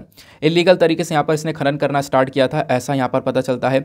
बाद में सर्वे ये बताता है कि कई सारी जो पानी हैं वो यहाँ से, कई सारी जो रिवर्स हैं वो स्ट्रीम से वो यहाँ पर बहती हुई निकलती हैं, है ना। तो ये चीज़ें भी यहाँ पर एक सर्वे के माध्यम से बताई गई हैं। तो बहुत सारे जो विलेजर्स है, गाँव के लोग हैं, वो सब यहाँ पर उस पानी के ऊपर डिपेंडेंट है, एग्रीकल्चर के ऊपर, ड्रिंकिंग पर्पज़ के लिए उस पानी का इस्तेमाल करते हैं। तो आप वहाँ पर खनन करके उन चीज़ों को बर्बाद नहीं कर सकते। उस एनवायरमेंट के ऊपर यहाँ पर एक बहुत बड़ा इम्पैक्ट पड़ेगा खनन से, ये बात यहाँ पर जो गांव के लोग हैं वो यहाँ पर बोलते हैं, ठीक है। तो ये चीज़ यहाँ पर मेंशन करी गई। उनका कहना यह है कि जो पब्लिक क्लियरेंस है उसको पूरी तरह से ख़त्म कर दिया जाए, और ये जो एनवायरमेंट क्लियरेंस दिया जा रहा है इसको ख़त्म कर दिया जाए, कोई भी एनवायरमेंट क्लियरेंस ना मिले। क्योंकि आपको पता होगा एक कंपनी है, उसको एक काम मिल रहा है, तो पहले एनवायरमेंट क्लियरेंस दिया जाएगा कि उसका कोई बुरा प्रभाव एनवायरमेंट के ऊपर तो नहीं पड़ रहा है, तो क्लियरेंस मिल जाएगा तो वो काम कर पाएगा। लेकिन यहाँ पे जो गाँव के लोग हैं उनका कहना यह है कि हम लोग बिल्कुल भी इसको क्लियरेंस नहीं देना चाहते, मतलब सॉरी क्लियरेंस नहीं दिलवाना चाहते हैं, और इसको बिल्कुल कैंसिल कर दिया जाए। इवन यहाँ पर इनका कहना यह है कि जहाँ पर ये खनन करने की बात कर रहे हैं वहाँ पे हमारे जो देवी देवता हैं वो यहाँ पर विराजमान है, जैसे कि नाम भी यहाँ पर मेंशन किया गया है, पकुली देवी हो गई, देन उसके बाद में यहाँ पर पदखंदा। तो इस प्रकार के देवी देवता यहाँ पर आपको विराजमान देखने को मिलेंगे। इस वजह से हम लोग यहाँ पर इस एरिया को बर्बाद नहीं होने देना चाहते, ठीक है। आई होप आपको यहाँ पर ये बात क्लियर हो चुकी है। तो ध्यान रखना, माली पर्वत के बारे में, बॉक्साइट के बारे में ध्यान रखना, ओडिशा से यहाँ पर ये केस संबंधित है। आगे क्या होगा वो आने वाले टाइम पर पता चलेगा। लेकिन अभी जो मैं आपको बता रहा हूँ एग्जामिनेशन के लिए, उतनी बात और ध्यान रखना। बॉक्साइट है क्या, बॉक्साइट का यूज़ क्या है, कहाँ कहाँ पर इंडिया के अंदर पाया जाता है, ये बातें भी आपको ध्यान में रखनी है, क्योंकि यहीं से क्वेश्चन आपका बनेगा। जैसे बॉक्साइट बेसिकली एक ऐसा इंपॉर्टेंट ओर है जिसका हम इस्तेमाल करते हैं एल्यूमिनियम को बनाने के लिए। तो एल्यूमिनियम का ही एक ऑक्साइड यहाँ पर ये देखने को मिल जाता है। तो मैंने आपको इसके बारे में बताया, और यहाँ पे खनन करके हम इस बॉक्साइट को निकालते हैं। देन उसके बाद में बॉक्साइट के जो मेजर डिपॉजिट हैं वो आपको लेटराइट सॉइल की तरफ ज़्यादातर देखने को मिलते हैं। ज़्यादातर पहाड़ियों पे, प्लेट्यूज़ के ऊपर यहाँ पे बॉक्साइट ज़्यादातर पाया जाता है। और यहाँ पे बोला गया कि अगर आपको 1 टन एल्यूमिनियम बनाना है तो इसको बनाने के लिए 6 टन बॉक्साइट चाहिए होता है। ठीक है, तो आप ये कह सकते हो 1 टन एल्यूमिनियम बनाने के लिए 6 टन बॉक्साइट की रिक्वायरमेंट होती है। तो बॉक्साइट इतना ज़्यादा इंपॉर्टेंट है, इसके बिना एल्यूमिनियम नहीं बन सकता। इसी चक्कर में हम लोग बॉक्साइट को बहुत ज़्यादा प्रोड्यूस भी करते हैं, साथ ही साथ में इसको एक्सपोर्ट भी करते हैं। आप ये देखोगे कि लगभग 80% तो जो बॉक्साइट है ना उसको तो हम लोग यूज़ कर लेते हैं एल्यूमिनियम को बनाने के लिए। बाकी जो बचता है बॉक्साइट उसको हम एक्सपोर्ट कर देते हैं, अलग अलग देशों में बेच देते हैं, क्योंकि इंटरनेशनल मार्केट में भी इसकी बहुत ज़्यादा डिमांड है। तो इंडिया यहाँ पर थोड़ा बहुत मैनेज कर पाता है, यानी कि हम अपने देश में कंजम्पशन करने के बाद में थोड़ा बहुत मैनेज कर पाते हैं 20% के आसपास, जिसको हम एक्सपोर्ट कर दें। तो मेनली यहाँ पर किस किस देशों को बेचा जाता है, तो कई सारे देश हैं जो कि भारत से इस बॉक्साइट को परचेज करते हैं। फॉर एग्जाम्पल इटली हो गया जो कि 60% तक परचेज करता है, यूके 25% तक, जर्मनी 9% तक और जापान 4% तक।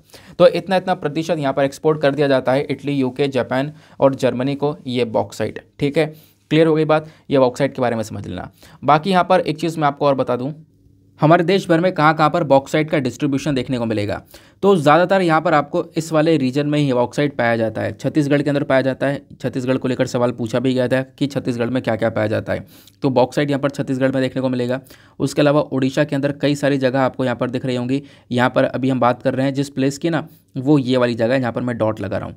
ठीक है, इस प्रकार से यहाँ पर आपको थोड़ा बहुत आंध्र प्रदेश के अंदर भी देखने को मिलेगा। देन उसके बाद महाराष्ट्र के अंदर इस वाले रीजन में बॉक्साइट पाया जाता है। गुजरात में कई सारे रीजन यहाँ पर बॉक्साइट पाया जाता है। फिर उसके बाद में तमिलनाडु के अंदर आप देखोगे नीलगिरिस के अंदर में भी पाया जाता है, मदुरई में पाया जाता है। देन केरला के अंदर भी कुछ जगह है जहाँ पर बॉक्साइट पाया जाता है। ठीक है, ये कुछ पर्टिकुलर लोकेशंस हैं बॉक्साइट की, ध्यान में रखना। ऊपर नहीं मिलता इंडिया में, निचले साइड में यहाँ पर ये बॉक्साइट ज़्यादातर मिलता है। क्लियर हो गई बात, आगे आते हैं। ये सारी की सारी जो मैंने पॉइंट दिखाई ना रेड कलर के, ये सारी की सारी बॉक्साइट की खदानें हैं, बॉक्साइट की माइंस हैं। जो अभी न्यूज़ में बॉक्साइट की माइन है वो ओडिशा के कोरापुत वाली यहाँ पर ये बॉक्साइट की माइन न्यूज़ में है, जिस पे मैंने यहाँ पर डॉट लगाया है। ठीक है, बात क्लियर हो गई, चलो आगे आएँ। नाउ आते हैं एडिटोरियल डिस्कशन पर। आज का एडिटोरियल डिस्कशन काफ़ी इंपॉर्टेंट है। कई सारे एडिटोरियल्स हैं जो कि इंपॉर्टेंट हैं और एग्जामिनेशन में आप उनका प्रॉपरली यूज़ कर सकते हो। प्रॉपर बैकग्राउंड नोट्स के साथ में वो सारी चीज़ें मैं आपको एक्सप्लेन करूँगा। जैसे आपको पता होगा एडिटोरियल डिस्कशन से पहले हम लोग हमेशा एक मेंस का क्वेश्चन लेते हैं। तो आज का मेंस का क्वेश्चन क्या है, पहले हम उसको डिस्कस करेंगे, फिर मैं आपके साथ में आर्टिकल डिस्कस करूँगा। क्वेश्चन बोलता है कि जो ऑनलाइन गेम है, ऑनलाइन गेम को लेकर कल मैंने आपको एक स्टैटिस्टिकल डेटा दिया था, आपको पता होगा। कुछ इन्फॉर्मेशन मैंने आपको प्रोवाइड करवाई थी कि ऑनलाइन गेम का जो मार्केट है वो भारत में कहाँ पर स्टैंड करता है, आने वाले समय पर कहाँ तक पहुँच सकता है। तो बात ये बोली जा रही है कि जो ऑनलाइन गेम है ना, ये लगातार इंडिया के अंदर बढ़ता जा रहा है पिछले कुछ सालों के अंदर में, और ये कहीं ना कहीं लोगों का एक एंटरटेनमेंट का हिस्सा बन चुका है। तो आपको समझाना यह है कि ऑनलाइन गेम के क्या क्या पोटेंशियल हो सकते हैं, यानी कि इस संदर्भ में ऑनलाइन गेम की क्षमताएं क्या क्या हैं, क्षमताएं के साथ साथ इसका असर, इसका प्रभाव क्या पड़ेगा। साथ ही साथ में आपको समझाना है कि हम लोग किस किस प्रकार के स्टेप्स उठा रहे हैं ऑनलाइन गेम्स को टैकल करने के लिए, ऑनलाइन गेम्स को कंट्रोल करने के लिए, इनको रेगुलेट करने के लिए क्या क्या कदम यहाँ पर उठाए गए हैं। ठीक है ना, तो इसके बारे में लिखना है। साथ ही साथ में आप बता भी सकते हो कंक्लूजन में कि हम क्या क्या और कर सकते हैं। तो ये यहाँ पर एक क्वेश्चन है। अगर हम लोग थोड़ा सा इसको हिंदी में पढ़ें तो हिंदी में मैं रीड करके बता देता हूँ आपको। जो ऑनलाइन गेमिंग है ना, ये पिछले कुछ वर्षों में मनोरंजन के माध्यम से भारत में लगातार बढ़ती जा रही है। इस संदर्भ में इस क्षेत्र की क्षमताएं और प्रभाव बताइए। साथ ही साथ में आपको बताना है कि इस क्षेत्र का जो भी यहाँ पर कैसे हम लोग विनियम करने के लिए जो उठाए गए कदम हैं वो क्या क्या हैं, उसको लेकर आपको सुझाव देने हैं।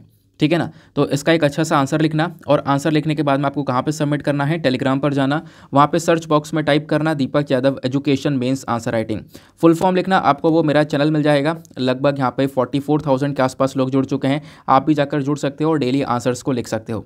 आंसर्स लिखने के बाद में आपको करना क्या है कि एक दूसरे के आंसर्स को रिव्यू करना है। देखो यार, एक छोटा सा काम ये करा करो, दो दो आंसर्स तो एटलीस्ट रिव्यू कर सकते हो।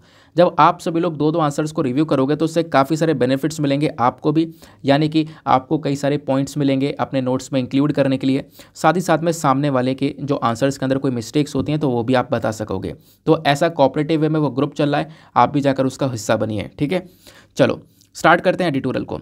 तो आज का जो पहला एडिटोरियल है वो यहाँ पर प्रिवेंटिंग एनिमल क्रुएल्टी को लेकर है, लेकिन इससे पहले कुछ और आर्टिकल्स हैं, मैं आपको उसके बारे में थोड़ा सा समझाता हूँ। ये जो एक एडिटोरियल है ये ऑनलाइन गेम को लेकर आया हुआ है, ठीक है ना। तभी इस वजह से इसी एडिटोरियल के बेसिस पर आपको वो प्रश्न दिया गया है ऑनलाइन गेमिंग वाला, ठीक है ना। तो ऑनलाइन गेम को लेकर जो ये आर्टिकल है ये क्या बोलता है, आओ इसको समझते हैं। इस आर्टिकल को लिखा गया है अभिषेक चटर्जी साहब के थ्रू। देखो नाम ध्यान नहीं रखना होता, बस खाली ये कोई राइटर लिख देता है एडिटोरियल को, तो उसके बारे में यहाँ पे मैं आपको बता देता हूँ बस। तो हुआ क्या है, रिसेंटली ऑनलाइन गेम काफ़ी न्यूज़ में आया। न्यूज़ में किस लिए आया, क्योंकि जो ministry of electronics and information technology है, इन्होंने हाल ही में ऑनलाइन गेम्स के लिए कुछ ड्राफ्ट रूल्स रिलीज़ कर दिए हैं। कुछ नियम जो कानून है वो यहाँ पर रिलीज़ करे गए हैं ऑनलाइन गेम्स के लिए, इस वजह से यहाँ पर ये न्यूज़ में है। ठीक है, यहाँ पर ये बोला गया कि ऑनलाइन गेम्स को हम क्या करेंगे, जो information technology guidelines and digital media ethic code rules 2021 है ना, इसके अंदर यहाँ पर लेकर आएंगे। यानी आईटी एक्ट जो है हमारा 2021 का, इसके अंदर अमेंडमेंट करके इसी के अंदर में ऑनलाइन गेम्स वाला पोर्शन भी ऐड कर दिया जाएगा, यानी कि ऑनलाइन गेम्स को भी इस पर्टिकुलर एक्ट के माध्यम से रेगुलेट किया जाएगा। तो ड्राफ्ट रूल्स क्या क्या हैं उसको समझते हैं। तो हमारी मिनिस्ट्री ने ये बोला है कि ऑनलाइन गेम्स के लिए सबसे पहली चीज़ एक सेल्फ रेगुलेटरी बॉडी होनी चाहिए, यानी ऑनलाइन गेम जितने भी होंगे उनको अपने आप को क्या करवाना पड़ेगा, एक सेल्फ रेगुलेटरी बॉडी, यानी उनकी खुद की एक बॉडी होनी चाहिए जो कि उनके लिए रूल्स एंड रेगुलेशन को सेट करेगी, और उसके साथ में अपने आप को रजिस्टर करवाना होगा। और यहाँ पर जो गेम्स हैं, अगर वो सेल्फ रेगुलेटरी बॉडी उस गेम को क्लियर कर देती है तभी वो जो गेम है वो लीगली इंडिया के अंदर चलाया जाएगा, अदरवाइज़ यहाँ पर नहीं चलाया जाएगा। तो पहली बात, ऑनलाइन गेम के लिए एक सेल्फ रेगुलेटरी बॉडी के बारे में चर्चा की गई है। ये जो सेल्फ रेगुलेटरी बॉडी है इसमें होगा कौन कौन, यहाँ पे कुछ बोर्ड ऑफ डायरेक्टर्स होंगे और कुछ और 5 अलग अलग मेंबर्स होंगे जो कि अलग अलग फील्ड से बिलोंग करते होंगे, है ना। Online gaming, public policy, IT, psychology, medicine, अलग अलग फील्ड से यहाँ पे बिलोंग करने वाले जो लोग हैं उनको यहाँ पर रखा जाएगा, जो कि अपना डिसीजन देंगे और फिर उसके बाद यहाँ पर उस बेसिस पर जो ऑनलाइन गेम है वो इंडिया के अंदर ऑपरेट करेगा। ठीक है, बात क्लियर हो गई। दूसरा, यहाँ पर इसके अंदर कुछ और एडिशनल चीज़ें कर दी गई हैं। तो यहाँ पर नो योर कस्टमर, ठीक है ना, KYC जो है ना वो हुआ करेगा। KYC यहाँ पे रखी जाएगी यूज़र्स की, नो योर कस्टमर करके। और उसके बाद में यहाँ पर ट्रांसपेरेंट विड्रॉवल होगा, यानी कि जो मनी है वो बेसिकली आया है तो उसको रिफ़ंड करना। तो बहुत सारी चीज़ें, मतलब कि जो भी विड्रॉवल होगा या रिफ़ंड होगा ना वो सब बिल्कुल ट्रांसपेरेंट होगा, सभी चीज़ यहाँ पर पता चल रही होंगी। ठीक है, आई होप आपको यहाँ पर ये सारी चीज़ें क्लियर हुई हैं। उसके बाद में जो ये KYC होगी ना, तो अगर कोई ऑनलाइन गेम ये नो योर कस्टमर वाली चीज़ें अपनाता है तो इसमें क्या करना पड़ेगा, जो रिजर्व बैंक ऑफ इंडिया के दिए गए कानून हैं, जो नॉर्म्स हैं, उन्हीं को यहाँ पर ये फॉलो करना पड़ेगा। ठीक है, बाकी यहाँ पे बोला गया ऑनलाइन गेम के अंदर जो बैटिंग वगैरह होती है ना, कभी कभी आप देखोगे काफ़ी सट्टेबाजी कर दी जाती है ना, शर्त लगा ली जाती है, तो इस प्रकार में काफ़ी सारे लोग पैसा काफ़ी खो देते हैं। मतलब आप न्यूज़ आर्टिकल्स देखोगे तो कई कई लाख रुपये लोगों ने ऑनलाइन गेम्स के अंदर गंवा दिए हैं। तो वो जो बैटिंग है ना, उस बैटिंग के ऊपर यहाँ पे रोक लगाई गई है, ऐसी बैटिंग यहाँ पर अलाउ नहीं की जाएगी। साथ ही साथ में बोला गया है कि इनको लेकर एक कंप्लाइंस ऑफिसर भी होगा, यानी कि देखो जैसे सोशल मीडिया और ई-कॉमर्स प्लेटफॉर्म से हमने बोला है ना, जैसे कि यहाँ पर कोई यूट्यूब है या व्हाट्सएप है, तो इनसे बोला कि भैया आप यहाँ पर क्या करो, अपना एक ग्रीवांस ऑफिसर रखो, यानी एक ऐसा ऑफिसर जो कि लोगों की शिकायतों को लेगा और उनकी शिकायतें दूर करेगा, उनकी कंप्लेंट्स दूर करेगा। तो ऐसे यहाँ पर ऑनलाइन गेमिंग प्लेटफॉर्म्स के लिए भी है। तो आने वाले समय पर जब ये रूल्स पूरी तरह से लागू होंगे तो ऑनलाइन गेम्स को भी क्या करना पड़ेगा, एक कंप्लेंट ऑफिसर को यहाँ पर रखना पड़ेगा, जो कि यहाँ पर क्या करेगा, इंश्योर करेगा कि अगर किसी व्यक्ति की कोई तकलीफ आती है, किसी को कोई परेशानी है, तो यहाँ पर उसकी परेशानी को रिजॉल्व किया जा सके। ठीक है, बात क्लियर हो गई। तो जो भी यहाँ पर इस कंप्लाइंट ऑफिसर के अंदर ऑफिसर बैठेगा ना, वो बेसिकली यहाँ पे हमारे सरकार के साथ में एक लिंक रखेगा और हमारी जो लॉ इन्फोर्समेंट एजेंसीज़ हैं उनको यहाँ पर असिस्ट करता रहेगा। तो जो भी यहाँ पे कंप्लेंट्स आएंगी उनको यहाँ पर ये रिजॉल्व करने का काम करेगा। ठीक है, बात क्लियर हो गई। तो आप सोच रहे होंगे कि इतना सारा काम करने की क्यों ज़रूरत है, ऑनलाइन गेम्स को इतना कंट्रोल करने की क्या ज़रूरत है, चलने तो जैसे चल रहे हैं, क्या तकलीफ है। तो मैं आपको ज़रूरत बताता हूँ। ज़रूरत इसलिए भी है क्योंकि आने वाले समय पर ऑनलाइन गेम्स एक बहुत बड़ा खतरा हो सकता है, क्योंकि करेंट टाइम पर आप देखोगे ऑनलाइन गेम्स के अंदर ऐसी ऐसी चीज़ें आ चुकी हैं कि भाई आप यहाँ पर कोई गेम खोल रहे हो, लूडो खेल रहे हो या कोई और सा गेम खेल रहे हो, तो वहाँ पे आपने UPI बैंक को लिंक करना पड़ता है। कई बार बोला जाता है कि आप इतना पैसा जीतोगे, इस गेम से इतना पैसा कमाओ और अपने बैंक अकाउंट में ट्रांसफ़र कर लो। ऐसा आपने सुना भी होगा, है ना, गेम्स देखे भी होंगे कि यहाँ से कमाओ बैंक अकाउंट में ट्रांसफ़र कर लो। तो बैंक अकाउंट में कैसे ट्रांसफ़र किया जाएगा, क्योंकि आपको वहाँ पर अपनी बैंक अकाउंट ये जो यूपीआई डिटेल्स है वो लिंक करनी पड़ेंगी उस गेम से, उसके अंदर यहाँ पर वो यूपीआई डिटेल्स देनी पड़ेंगी, और फिर उसी के साथ में लोगों का फ्रॉड हो जाता है, जो बैंक है उनके खाली हो जाता है। तो वो चीज़ें आज के समय पर लगातार बढ़ चुकी हैं। आप देखोगे 40 से 45% जो गेमर्स हैं भारत के अंदर जो गेम खेल रहे हैं वो वेमेन भी हैं। तो महिलाएं भी यहाँ पर बहुत ज़्यादा गेम अडिक्ट हैं, और यहाँ पर आप कह सकते हो मेल के अंदर तो एडिक्शन ज़्यादातर देखने को मिलेगा ही। तो इस वजह से हमें ज़रूरत है कि हम इस गेमिंग इकोसिस्टम को बिल्कुल सेफ रखें, कोई भी यहाँ पर खतरा ना पैदा हो महिलाओं के लिए या पुरुष के लिए। तो वो बात यहाँ पर मेंशन की गई। दूसरा यहाँ पर ज़रूरत इसलिए भी क्योंकि इंडिया की जो मोबाइल गेमिंग इंडस्ट्री है ना, वो इतनी तेज़ी से ग्रो कर रही है जितना किसी पूरे दुनिया में किसी देश की ग्रो नहीं कर रही है। और इवन यहाँ पे बोला जा रहा है कि साल 2025 तक जो इंडिया की गेमिंग मोबाइल इंडस्ट्री है ये $5 बिलियन तक पहुँच सकती है। तो इंडस्ट्री का ग्रोथ रेट बहुत ज़्यादा है, 38% का ग्रोथ रेट देखने को मिल रहा है। कैसे? तो 2017 में और 2020 में आप कंपैरिजन करोगे तो एक बहुत बड़ा 38% की ग्रोथ हम लोगों ने हासिल करी है। तो आप ये इमेजिन कर सकते हो कितनी तेज़ी से ग्रो कर रहा है, जबकि चाइना में ये ग्रोथ 8% की है, अमेरिका में 10% की, लेकिन इंडिया में 40% के आसपास ये इंडस्ट्री ग्रो कर रही है। यानी लोगों का इन्वॉल्वमेंट इस ऑनलाइन गेम के अंदर रेगुलर बेसिस पर बढ़ता जा रहा है। एक अनुमान ये लगाया जा रहा है कि साल 2024 तक जो इंडिया का ऑनलाइन गेम का ग्रोथ होगा वो 15% तक जाएगा, और ये जो मार्केट है ये 153 बिलियन रुपीज़ तक पहुंच सकता है। तो इस मार्केट का रेवेन्यू 153 बिलियन रुपीज़ तक पहुंच सकता है, ऐसा भी एक रिपोर्ट ने मेंशन किया है। तो अपने आप में इंडस्ट्री बढ़ती जा रही है, बहुत बढ़ती जा रही है। अब इसके ऊपर कोई कंट्रोल है नहीं, तो काफ़ी सारे नुकसान देखने को मिल सकते हैं। इस वजह से यहाँ पर इंडिया कोशिश कर रहा है कि अब यहाँ पर इन ऑनलाइन गेम्स को रेगुलेट किया जा सके। रेगुलेट किस प्रकार से किया जाएगा वो मैंने अभी आपको थोड़ी देर पहले ही समझाया है। तो ये होता है हमारा एडिटोरियल नंबर 1 समाप्त। नेक्स्ट एडिटोरियल पर आते हैं, तो इसको भी हम अभी डिस्कस करेंगे, लेकिन उससे पहले एक और एडिटोरियल है, वो है ये वाला। ये बात करता है डायबिटीज़ के बारे में। डायबिटीज़ को लिंक किया गया है लोगों की कमाई से, ठीक है ना। तो यहाँ पर कुछ बेसिकली डेटा पॉइंट दिया गया है। अब ये डेटा पॉइंट काम का तो है नहीं, इतना कुछ यहाँ पर पूछा नहीं जाएगा, लेकिन मैं डायरेक्टली आपको बताता हूँ क्या पढ़ना है, साथ ही साथ में आपको मैं एग्जाम के लिए जो कंटेंट दे रहा हूँ वो क्या है वो यहाँ पर मैं आपको बताऊँगा। देखो हुआ यहाँ पर यह है कि अगर हम इस डेटा पॉइंट को देखें तो मेंशन किया गया है कि जो डायबिटीज़ है ये सबसे ज़्यादा अमीर लोगों के अंदर देखने को मिला है। हमने कुछ रैंडम टेस्टिंग करी अचानक से, उसमें पता यहाँ पर ये चलता है कि जो अमीर लोग हैं जिनकी पास वेल्थ अच्छी खासी है उनके अंदर डायबिटीज़ थोड़ा सा ज़्यादा है as compared to the poorest people, यानी गरीब लोगों से। ये बात यहाँ पर क्लियर होती है। उसके पीछे का आम रीज़न भी है। रीज़न यहाँ पर यह है कि गरीब को प्रॉपरली खाना भी नहीं मिल पा रहा है ना। यहाँ पर 2 वक्त की रोटी मिल पा रही है, तो उसमें यहाँ पर क्या शुगर लेवल बढ़ेगा, क्या यहाँ पर डायबिटीज़ होगी। जबकि यहाँ पर जो रिचर फैमिली से बिलोंग कर रहे हैं लोग हैं ना, जिनकी वेल्थ काफ़ी अच्छी है, उनका डाइट बहुत ख़राब है। उनका जो रोज़ाना का डाइट है वो बहुत ज़्यादा ख़राब हो चुका है, बहुत उटपटांग चीज़ें यहाँ पर कंज्यूम करने लगे हैं, जिसके चक्कर में डायबिटीज़ जो है वो वेल्दी पीपल के अंदर लगातार इंक्रीज़ हो रही है। ये बात यहाँ पर इस डेटा पॉइंट ने मेंशन की है। और सबसे ज़्यादा डायबिटीज़ आपको केरला, तमिलनाडु, गोवा, त्रिपुरा इन पर्टिकुलर स्टेट्स में देखने को मिलेंगी। देन उसके बाद में वेस्ट बंगाल, सिक्किम, गुजरात, ओडिशा, असम, पंजाब, ये आपको मैं ऐसा बता रहा हूँ। लेकिन टॉप पर केरला आपको देखने को मिल रहा है, जहाँ पर सबसे ज़्यादा आपको डायबिटीज़ के केसेस देखने को मिल जाते हैं। मैन, वेमेन, बच्चे, सभी लोगों में डायबिटीज़ के केसेस सबसे ज़्यादा केरला, तमिलनाडु, गोवा, त्रिपुरा जैसे स्टेट्स के अंदर नजर आते हैं। ठीक है, बात क्लियर हुई। लेकिन इससे काम नहीं चलेगा, इतना यहाँ पे आपने तो पढ़ लिया, तो करंट इशू है, लेकिन थोड़ा सा बैकग्राउंड डेटा और पढ़ना पड़ेगा एग्जामिनेशन के लिए। वो क्या है? डायबिटीज़। डायबिटीज़ में खासकर अभी पता होगा जून के समय पर टाइप 1 डायबिटीज़ लगातार न्यूज़ में बनी हुई थी, तो आपको टाइप 1 डायबिटीज़ भी पढ़नी है। देखो ये सारी बातें मैं आपको बता पाता हूँ क्योंकि ये सारी चीज़ें मैंने नोट डाउन करके लिखी हुई होती हैं। तो जून के महीने में यहाँ पर न्यूज़ में था, तो दोबारा न्यूज़ में है, तो आपने यहाँ पर पढ़ना है। डायबिटीज़ की बात करेंगे तो डायबिटीज़ बेसिकली एक नॉन कम्युनिकेबल डिजीज़ है, ठीक है ना। यहाँ पर कैसे होती है कि जब आपका पैनक्रियास, बॉडी के अंदर जो पैनक्रियास है ना, ये इंसुलिन को नहीं प्रोड्यूस कर पाता।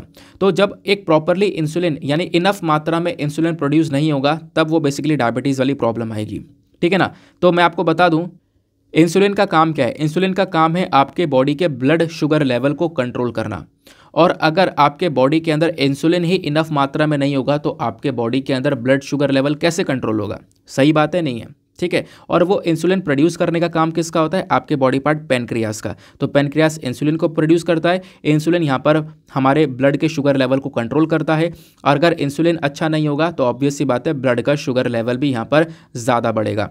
तो वही बात है कि जब हमारा पेनक्रियास इनफ मात्रा में इंसुलिन प्रोड्यूस नहीं करेगा तब जाके यहाँ पर यह ब्लड शुगर लेवल वाली सिचुएशन देखने को मिलती है, ठीक है। या फिर एक कंडीशन ऐसी हो सकती है जब हमारी जो बॉडी है, देखो पेनक्रियास इंसुलिन तो प्रोड्यूस कर रहा है लेकिन हमारी बॉडी उस इंसुलिन का सही से इस्तेमाल नहीं कर पाती है, इफेक्टिवली यूज़ नहीं कर पाती है, तब भी यहाँ पर यह ब्लड शुगर लेवल वाली सिचुएशन बनती है। तो डायबिटीज़ क्या है ये तो आपको समझ में आ गया।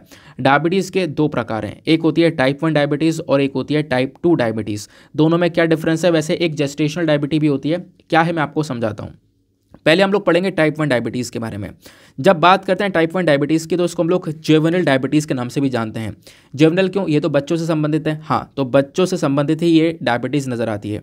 ये डायबिटीज़ ज़्यादातर 14 से 16 साल के बच्चों के अंदर हो जाती है, और यहाँ पर होता यह कि इन बच्चों की जो बॉडी है ना वो सफिशेंट इंसुलिन प्रोड्यूस नहीं कर पाती। अब सफिशेंट इंसुलिन नहीं बनेगा ना तो उसकी वजह से यहाँ पर इनके बॉडी में ब्लड शुगर लेवल बढ़ता हुआ नजर आता है। तो खासकर आपसे पूछा जाए बच्चों को अफेक्ट करने वाली कौन सी डायबिटीज़ है तो ध्यान रखना टाइप 1 डायबिटीज़ है। और टाइप 1 डायबिटीज़ जो है ना ये काफ़ी खतरनाक है टाइप 2 से, ये भी बताया जाता है। अब आते हैं टाइप 2 के ऊपर। जो टाइप 2 वाली डायबिटीज़ है ये ज़्यादातर लोगों में दुनिया में देखने को मिलती है, ठीक है ना। ये यहाँ पर बॉडी के अंदर मतलब ज़्यादातर लोगों में आपको देखने को मिलेगी। और यहाँ पे क्या होता है कि कभी कभी जो इंसुलिन है वो बन भी रहा होता है लेकिन फिर भी हमारी जो बॉडी है वो उस इंसुलिन का प्रॉपरली इस्तेमाल नहीं कर पाती है, तो भी यहाँ पे टाइप 2 डायबिटीज़ वाली सिचुएशन बन जाती है। टाइप 2 डायबिटीज़ किसी भी उम्र के व्यक्ति को हो सकता है, इवन यहाँ पर बच्चों को भी हो सकता है। तो टाइप 1 तो बच्चों को होता है, टाइप 2 भी बच्चों को हो सकता है, ये भी यहाँ पे बोला गया। तो इस प्रकार की डायबिटीज़ ज़्यादातर वैसे तो मिडिल एज वाले लोगों को या बूढ़े लोगों को ज़्यादातर होती है, ठीक है, बात क्लियर हो गई। फिर एक प्रकार की डायबिटीज़ होती है जिसको हम लोग बोलते हैं जेस्टेशनल डायबिटीज़। जेस्टेशनल डायबिटीज़ का मतलब यहाँ पर यह है कि ये बेसिकली महिलाओं के अंदर होता है। महिलाएं ऐसी जो कि प्रेगनेंसी के स्टेज में हो, प्रेगनेंसी के दौर पर चल रही हो, है ना। तो यहाँ पर जो बॉडी है ना ये प्रॉपरली यहाँ पर इंसुलिन प्रोड्यूस नहीं कर पाती है या इंसुलिन के प्रति बॉडी इतनी सेंसिटिव नहीं होती है, तो इस वजह से उसका यूज़ नहीं कर पाती है। तो उस समय पर भी आप देखोगे डायबिटीज़ वाली सिचुएशन बनती है। तो जेस्टेशनल डायबिटीज़ कौन सी होती है? जब प्रेगनेंसी के समय पर डायबिटीज़ हो जाती है, ठीक है। हालांकि यहाँ पर ये वाली डायबिटीज़ ऐसा नहीं है हर एक वीमेन में होती है, हर एक वीमेन में नहीं होती है, और अगर किसी में होती भी है तो यहाँ पर बच्चे के जन्म होने के बाद में यहाँ पर वो सही हो जाती है, ठीक है। अब आता है यहाँ पर इसका इम्पैक्ट क्या पड़ेगा। जो भी डायबिटीज़ हो रही है इसका इम्पैक्ट क्या पड़ता है, असर क्या पड़ेगा? आपके 5 मेन ऑर्गन्स के ऊपर असर पड़ता है, जैसे किडनी के ऊपर, हार्ट के ऊपर, ब्लड वेसल्स के ऊपर, नर्वस सिस्टम के ऊपर और आंखों के ऊपर। ये 5 चीज़ें पूरी तरह से यहाँ पर इम्पैक्ट होती हैं डायबिटीज़ की वजह से। अब क्वेश्चन ये आता है कि सर इतनी सारी बातें तो हमने पढ़ ली, ठीक है, लेकिन क्या कोई कारण है जिसकी वजह से डायबिटीज़ होती है? क्या चीज़ है इसके पीछे जिम्मेदार? तो कई सारी चीज़ें हैं, जैसे कि आपकी अनहेल्दी डाइट। अगर आपकी डाइट यहाँ पर अनहेल्दी है, जंक फूड का ज़्यादा कंजम्पशन हो रहा है, तला भुना ज़्यादा खा रहे हो या फिर यहाँ पर मीठा ज़्यादा खा रहे हो, तो यहाँ पर कहीं ना कहीं डायबिटीज़ बननी है बॉडी के अंदर। दूसरा यहाँ पर फिजिकल एक्टिविटी आपकी कम होना, आप कोई एक्सरसाइज वगैरह करते ही नहीं हो, महीने महीने भर यहाँ पर बैठकर काम करना है, और उसके बाद में भी यहाँ पर आपकी डाइट भी अनहेल्दी है, तो ये भी कहीं ना कहीं कारण बन जाता है डायबिटीज़ का। उसके बाद में कभी कभी अल्कोहल का बहुत ज़्यादा यूज़ करने लगते हैं लोग, तो बहुत ज़्यादा यूज़ करना, रोज़ाना के बेसिस पर यहाँ पर शराब का कंजम्पशन करना, वो भी एक डायबिटीज़ के अंदर तब्दील हो जाता है। फिर उसके बाद में ओवरवेट, यानी कि किसी का वज़न बहुत ज़्यादा होना, है ना, बहुत ज़्यादा ओवरवेट होना, या तंबाकू का इस्तेमाल करना, ये कहीं ना कहीं कारण बन जाते हैं जो कि इंसान के अंदर में डायबिटीज़ को बना देते हैं, ठीक है, बात क्लियर हो गई। बाकी मैंने आपको बताया जो टाइप 1 डायबिटीज़ है ये थोड़ी सी रेयर देखने को मिलती है, जबकि टाइप 2 डायबिटीज़ यहाँ पर काफ़ी सारे लोगों में, नॉर्मल लोगों में देखने को मिल जाती है। टाइप 1 डायबिटीज़ रेयर क्यों है, अनोखी क्यों है, ये बात भी समझ लो। क्योंकि यहाँ पर आप कह सकते हो जो बच्चे हैं ना, जो 10 लाख बच्चे आपको देखने को मिल जाएंगे जो कि टाइप 1 डायबिटीज़ से सफ़र कर रहे हैं दुनिया भर में, इसमें से इंडिया के अंदर सबसे ज़्यादा बच्चे आपको देखने को मिलेंगे जो कि टाइप 1 डायबिटीज़ से पीड़ित हैं। फिर उसके बाद में मेंशन किया गया कि टाइप 1 डायबिटीज़ इंडिया के अंदर कई सारे बच्चों की पहले जान भी ले चुकी है। इवन यहाँ पर 2% तक, यानी केवल और केवल जो 2% हॉस्पिटल के केसेस निकल कर आए डायबिटीज़ के हमारे देश में, वो टाइप 1 वाले केसेस हैं। तो टाइप 1 डायबिटीज़ थोड़ी सी रेयर भी है, बहुत कमी से देखने को मिलती है, लेकिन बुरी तरह से अफेक्ट करती है जब भी किसी को होती है तो, ठीक है, बात क्लियर हो गई। अब यहाँ पर ये चीज़ तो हमने ऑलरेडी डिस्कस कर लिया है। डायबिटीज़ के पीछे का एक और मेन रोल होता है, वो है जेनेटिक फैक्टर्स, यानी कि जैसे कि आपकी फैमिली के जो जीन है ना वही यहाँ पर आगे बढ़ते रहते हैं, तो वो भी चीज़ें कहीं ना कहीं डिपेंड करती है। जैसे यहाँ पर आप कह सकते हो कि डायबिटीज़ फैलने के चांसेस काफ़ी ज़्यादा हैं।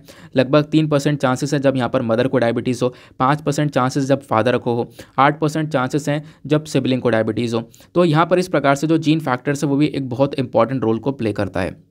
अब बात आती है ट्रीटमेंट की, आखिरकार यहाँ पर क्या क्या इसका उपाय है, कैसे हम डायबिटीज़ को ठीक से कर सकते हैं। सबसे पहली चीज़ आपको क्या करना पड़ेगा, जो ग्लूकोज है यानी कि आपका ब्लड शुगर लेवल है उसको मॉनिटर करना होगा, हमेशा यहाँ पर ध्यान में रखना होगा। ध्यान में कैसे करना है, देखो यहाँ पर आपके पास में एक डिवाइस आती है चेक करने की, तो आप उस डिवाइस के माध्यम से हमेशा यहाँ पे अपने ब्लड लेवल को ग्लूकोज लेवल को यहाँ पर चेक कर सकते हो कि वो ग्लूकोज लेवल क्या है, ठीक है ना। तो यहाँ पर उसकी मॉनिटरिंग कर करके उसके हिसाब से यहाँ पर डायरेक्टली आप कह सकते हो इलाज करते रहना, अपनी डाइट को मेंटेन करना, तो इससे डायबिटीज़ को कंट्रोल किया जा सकता है। उसके बाद यहाँ पर एक और उपाय है, वो है आर्टिफिशियल पेनक्रियाज। आर्टिफिशियल पेनक्रियाज यहाँ पर लगा दिया जाएगा तो ये ऑटोमेटिकली इंसुलिन को यहाँ पर देता रहेगा जब जब ज़रूरत पड़ेगी बॉडी के अंदर में, तो इस वजह से भी यहाँ पर डायबिटीज़ को रोका जा सकता है। तो ये कुछ यहाँ पर ट्रीटमेंट नज़र आते हैं डायबिटीज़ के। क्लियर हो गई बात। अब यहाँ पर कुछ और भी अलग अलग इनिशिएटिव्स हैं जो कि हमारी सरकार ने उठाए हैं, जो कि डायबिटीज़ को ख़त्म करने के लिए चलाए गए थे। जैसे यहाँ पर एक प्रोग्राम है, national program for prevention and control of cancer, diabetes, cardiovascular disease and stroke. ये बेसिकली एक इनिशिएटिव है सरकार का। आपसे मेंस में इनिशिएटिव पूछे जाते हैं कि सरकार ने क्या क्या कदम उठाए। कई बार मैंने आपसे बोला है इनिशिएटिव ध्यान में रखा करो।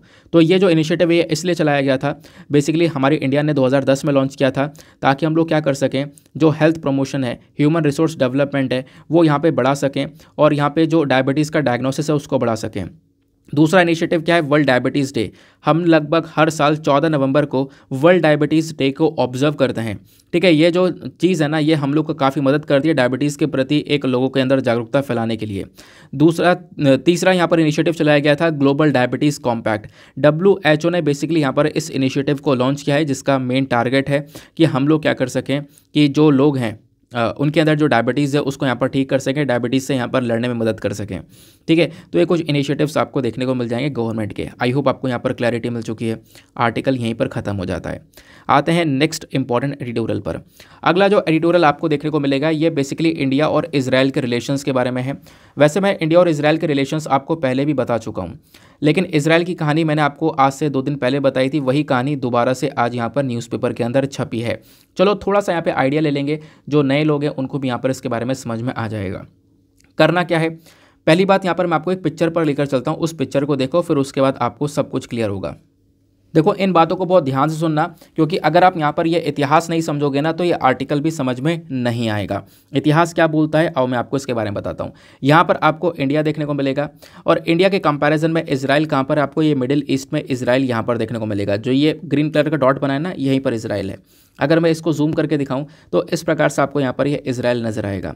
इजराइल के आसपास कौन कौन से देश हैं, इधर यहाँ पर आ जाता है इजिप्ट, इधर आ जाता है जॉर्डन, ऊपर आ जाता है सीरिया, देन इसके बाद यहाँ पर आ जाता है लेबनान, ठीक है। अब यहाँ पर इजराइल के साथ साथ आपने फ़लस्तीन का काफ़ी बार नाम सुना होगा। तो फ़लस्तीन क्या है, फ़लस्तीनियंस आपको यहाँ पर वेस्ट बैंक के अंदर रहते हुए नजर आएंगे। वेस्ट बैंक के अंदर जो थोड़ा सा डार्क कलर के प्लेसेस दिख रहे हैं ना, ये वेस्ट बैंक कहलाता है, लेकिन यहाँ पर फ़लस्तीनियंस रहते हैं, इस वजह से इनको फ़लस्तीन भी बोलते हैं। गाज़ा पट्टी में भी काफ़ी सारे फ़लस्तीनियंस रहते हैं, इस वजह से यहाँ पर ये भी फ़लस्तीन कहलाता है। तो फ़लस्तीन बस खाली यहाँ पर इतना सा है और यहाँ पर इतना सा है, बाकी सब आपको यहाँ पर ये इजराइल देखने को मिलेगा, ठीक है। अब अगर मैं आपको बताऊं थोड़ा सा इतिहास, तो मैं 1946 में लेकर चलता हूं। 1946 में अगर आप इजराइल के मैप को देखते हो उस प्रकार से, तो यहाँ पर क्या नज़र आ रहा है, जो ये ग्रीन कलर का पूरा पोर्शन है ना, ये उस समय इजराइल नहीं था। तो क्या था, ये उस समय फ़लस्तीन हुआ करता था। उस समय ये फ़लस्तीन हुआ करता था पूरा का पूरा। इजराइल कहाँ गया फिर, तो ये जो वाइट कलर का छोटे छोटे जो पैचेस आपको दिख रहे हैं ना, यहाँ पर ज्यूज़ रहा करते थे, ठीक है ना। ज्यूज़ की ज़मीन है इजराइल के अंदर आपको ज़्यादातर ज्यूज़ कम्युनिटी देखने को मिलती है। तो जो ज्यूज़ है ना, वो आपको केवल यहाँ पर जो ये वाइट कलर के पोर्शन पैचेस नज़र आ रहे हैं, केवल यहीं पे रहा करते थे, बाकी सब फ़लस्तीन हुआ करता था 1946 के अंदर। तो कहोगे आज ये इजराइल कैसे बन गया पूरा, तो इस बात को समझना, क्योंकि धीरे धीरे यहाँ पर आपको पता होगा इससे पहले जो वर्ल्ड वॉर 2 था उस समय पर ज्यूज़ के ऊपर बहुत अत्याचार हुआ, तो ज्यूज़ को यहाँ पर थोड़ी सी ज़मीन दी गई थी रहने के लिए। काफ़ी सारे ज्यूज़ यहाँ पर शिफ्ट हो रहे थे और शिफ्ट होते होते यहाँ पर इसके अगले साल ही 1947 में यूनाइटेड नेशन का एक प्लान आ जाता है। उस प्लान में इन्होंने ये बोला कि ज्यूज़ को थोड़ी सी टेरिटरी दे दी जाए, क्योंकि यहाँ पर ज्यूज़ पहले से ही रह रहे हैं, तो थोड़ा सा हिस्सा यहाँ पर यानी पैलेस्तीन को बांट दिया जाए 2 हिस्सों में। एक यहाँ पर एक इजराइल को दे दिया जाए और एक पैलेस्तीन को दे दिया जाए, 2 हिस्से बांट दिए जाए इसके। तो ये काम यहाँ पर 1947 में यूनाइटेड नेशन प्लान के तहत किया गया था। तो सफ़ेद वाला यहाँ पर इजरायली लैंड हो गया और यहाँ पर ग्रीन वाला पैलेस्टीनियंस को दे दिया गया। तो ये बात हो गई, लेकिन उसके बाद यहाँ पर ये आप कह सकते हो बट तो गया, लेकिन दोस्ती नहीं बनी रही। लगातार लड़ाइयाँ होती रहीं, काफ़ी सारे वॉर हुए, बीच बीच में बहुत सारे वॉर होते रहे। आसपास के जो देश है ना, सीरिया, जॉर्डन, इजिप्ट, ये सब भी यहाँ पर इजराइल के ऊपर अटैक करते रहे, चारों तरफ से इजराइल के ऊपर अटैक होता रहा। लेकिन इजराइल यहाँ पर सबको जवाब देता हुआ 1967 में बहुत बड़ा एरिया कब्जा चुका था। इवन आप देखोगे ये सब जो पैलेस्टीन के अंदर में आया करता था ना, ये सब यहाँ पर इजराइल ने कब्जा लिया था। इजराइल बढ़ गया और 2010 में इजराइल इस प्रकार से और ज़्यादा बढ़ गया और बहुत सारे एरियाज़ को यहाँ पर ये कब्जा लिया। ठीक है, अलग अलग लड़ाइयाँ जंग होती रहीं, वॉर में लड़ता रहा और एरिया को कब्जाता चला गया और इजराइल आज के समय पर काफ़ी बड़ा बन गया और जो पैलेस्टीन है वो यहाँ पर आपको बहुत छोटा सा एरिया देखने को मिल जाता है। ठीक है ना, तो ये बात यहाँ पर आपको क्लियर हो गई होगी। ये पूरा का पूरा इसका इतिहास देखने को मिलेगा। 1945 में वर्ल्ड वॉर 2 में आप देखोगे 6 मिलियन ज्यूज़ को जो है मार दिया गया था, बहुत सारे लोग डिस्प्लेस कर दिए गए थे। तो 1947 में यहाँ पर यूनाइटेड नेशन ने रिकमेंडेशन दिया कि जो पैलेस्टीन है इसको 2 टेरिटरी में बांट दिया जाए, एक ज्यूज़ में बांट दिया जाए, एक पैलेस्टीन में बांट दिया जाए। इस प्रकार से टेरिटरी को बांट दिया गया। काफ़ी सारे लोग यहाँ पर इसके अगेंस्ट में गए, काफ़ी सारे लोगों ने सपोर्ट किया, उसके बाद काफ़ी लड़ाइयाँ हुई और इजराइल यहाँ पर कब्जा कर एक बहुत बड़े एरिया को कब्जा चुका है। ठीक है, बाकी यहाँ पर आप देखोगे इस आर्टिकल में कुछ चीज़ें और मेंशन करी गई हैं कि इजराइल ने किस प्रकार से अपनी टेरिटरी को चेंज किया है। ये मैंने आपको बता दिया कि 1948-1947 के आसपास एक जो प्लान आया था उसके बेसिस पर यहाँ पर इजराइल जो है वो बन चुका था। और जब ये वॉर ख़त्म हुए तो वॉर ख़त्म होने के बाद में जो इजराइल है ना, इसने बहुत सारे मैंने आपको बताया बीच बीच में वॉर होते रहे, तो वॉर होते होते यहाँ पर इजराइल काफ़ी सारे वॉर जीतता चला गया, बहुत सारी टेरिटरीज़ को कब्जाता हुआ चला गया। ठीक है, तो यहाँ पर आप कह सकते हो कि इतने बुरे हालात हो गए कि जो पैलेस्टीनियंस हैं इनको यहाँ पर डिस्प्लेस होना पड़ा, पैलेस्टीनियंस को यहाँ पे हटा दिया गया। इवन समय यह आ चुका था कि इजराइल के आसपास के जो देश है जो सब मिलकर इजराइल पर अटैक कर रहे थे, इजराइल ने उन सब के ज़मीन कब्जा ली थी। इवन आप देखोगे मैंने आपको यहाँ पर दिखा रखा है कि देखो इजिप्ट, जॉर्डन, सीरिया, ये आसपास के कंट्रीज़ हैं इसके, तो ये सब भी अटैक कर रहे थे इजराइल के ऊपर, बट इजराइल यहाँ पर इनके एरियाज़ भी कब्जाता चला गया। वेस्ट बैंक को कब्जा लिया, गाज़ा पट्टी को कब्जा लिया, सीरिया का गोलन हाइट कब्जा लिया, इजिप्ट का सिनाई पेनिनसुला कब्जा लिया। ये सारी चीज़ें यहाँ पर इजराइल के अंडर में आ गई थी। हालांकि धीरे धीरे ये सब वापस कर दी गई। जैसे आप देखोगे, जैसे कि इजराइल गाज़ा पट्टी को कब्जा चुका था पहले, लेकिन 2005 में यहाँ से बाहर आ गया था, है ना। फिर लेकिन हालांकि गाज़ा पट्टी का जो एक्सटर्नल बॉर्डर्स है वो भी इजराइल के अंडर में आते हैं। इजिप्ट का जो एरिया कब्जाया था वो दे दिया गया। तो धीरे धीरे यहाँ पर कुछ चीज़ें वापस से की गई हैं, कुछ चीज़ें वापस नहीं की गई हैं। तो इससे इन पिछले कुछ सालों में आप देखोगे कि इजराइल और पैलेस्टीन जो है वो लगातार न्यूज़ में बना हुआ है, तो आपसे सवाल बनने के भी चांसेस बढ़ जाते हैं। तो यहाँ पे ये बात यहाँ पे आपको क्लियर हो गई। तो ये एक छोटी सी चीज़ इस आर्टिकल में बताई गई है। अब ये जो बातें मैंने आपको आर्टिकल में दिखाई है ना, वो इतनी इन्फॉर्मेशन मैंने आपको पढ़ा दी है कि इजराइल किस प्रकार से यहाँ पर बना है, ये चीज़ें यहाँ पर आर्टिकल में समझाई गई हैं।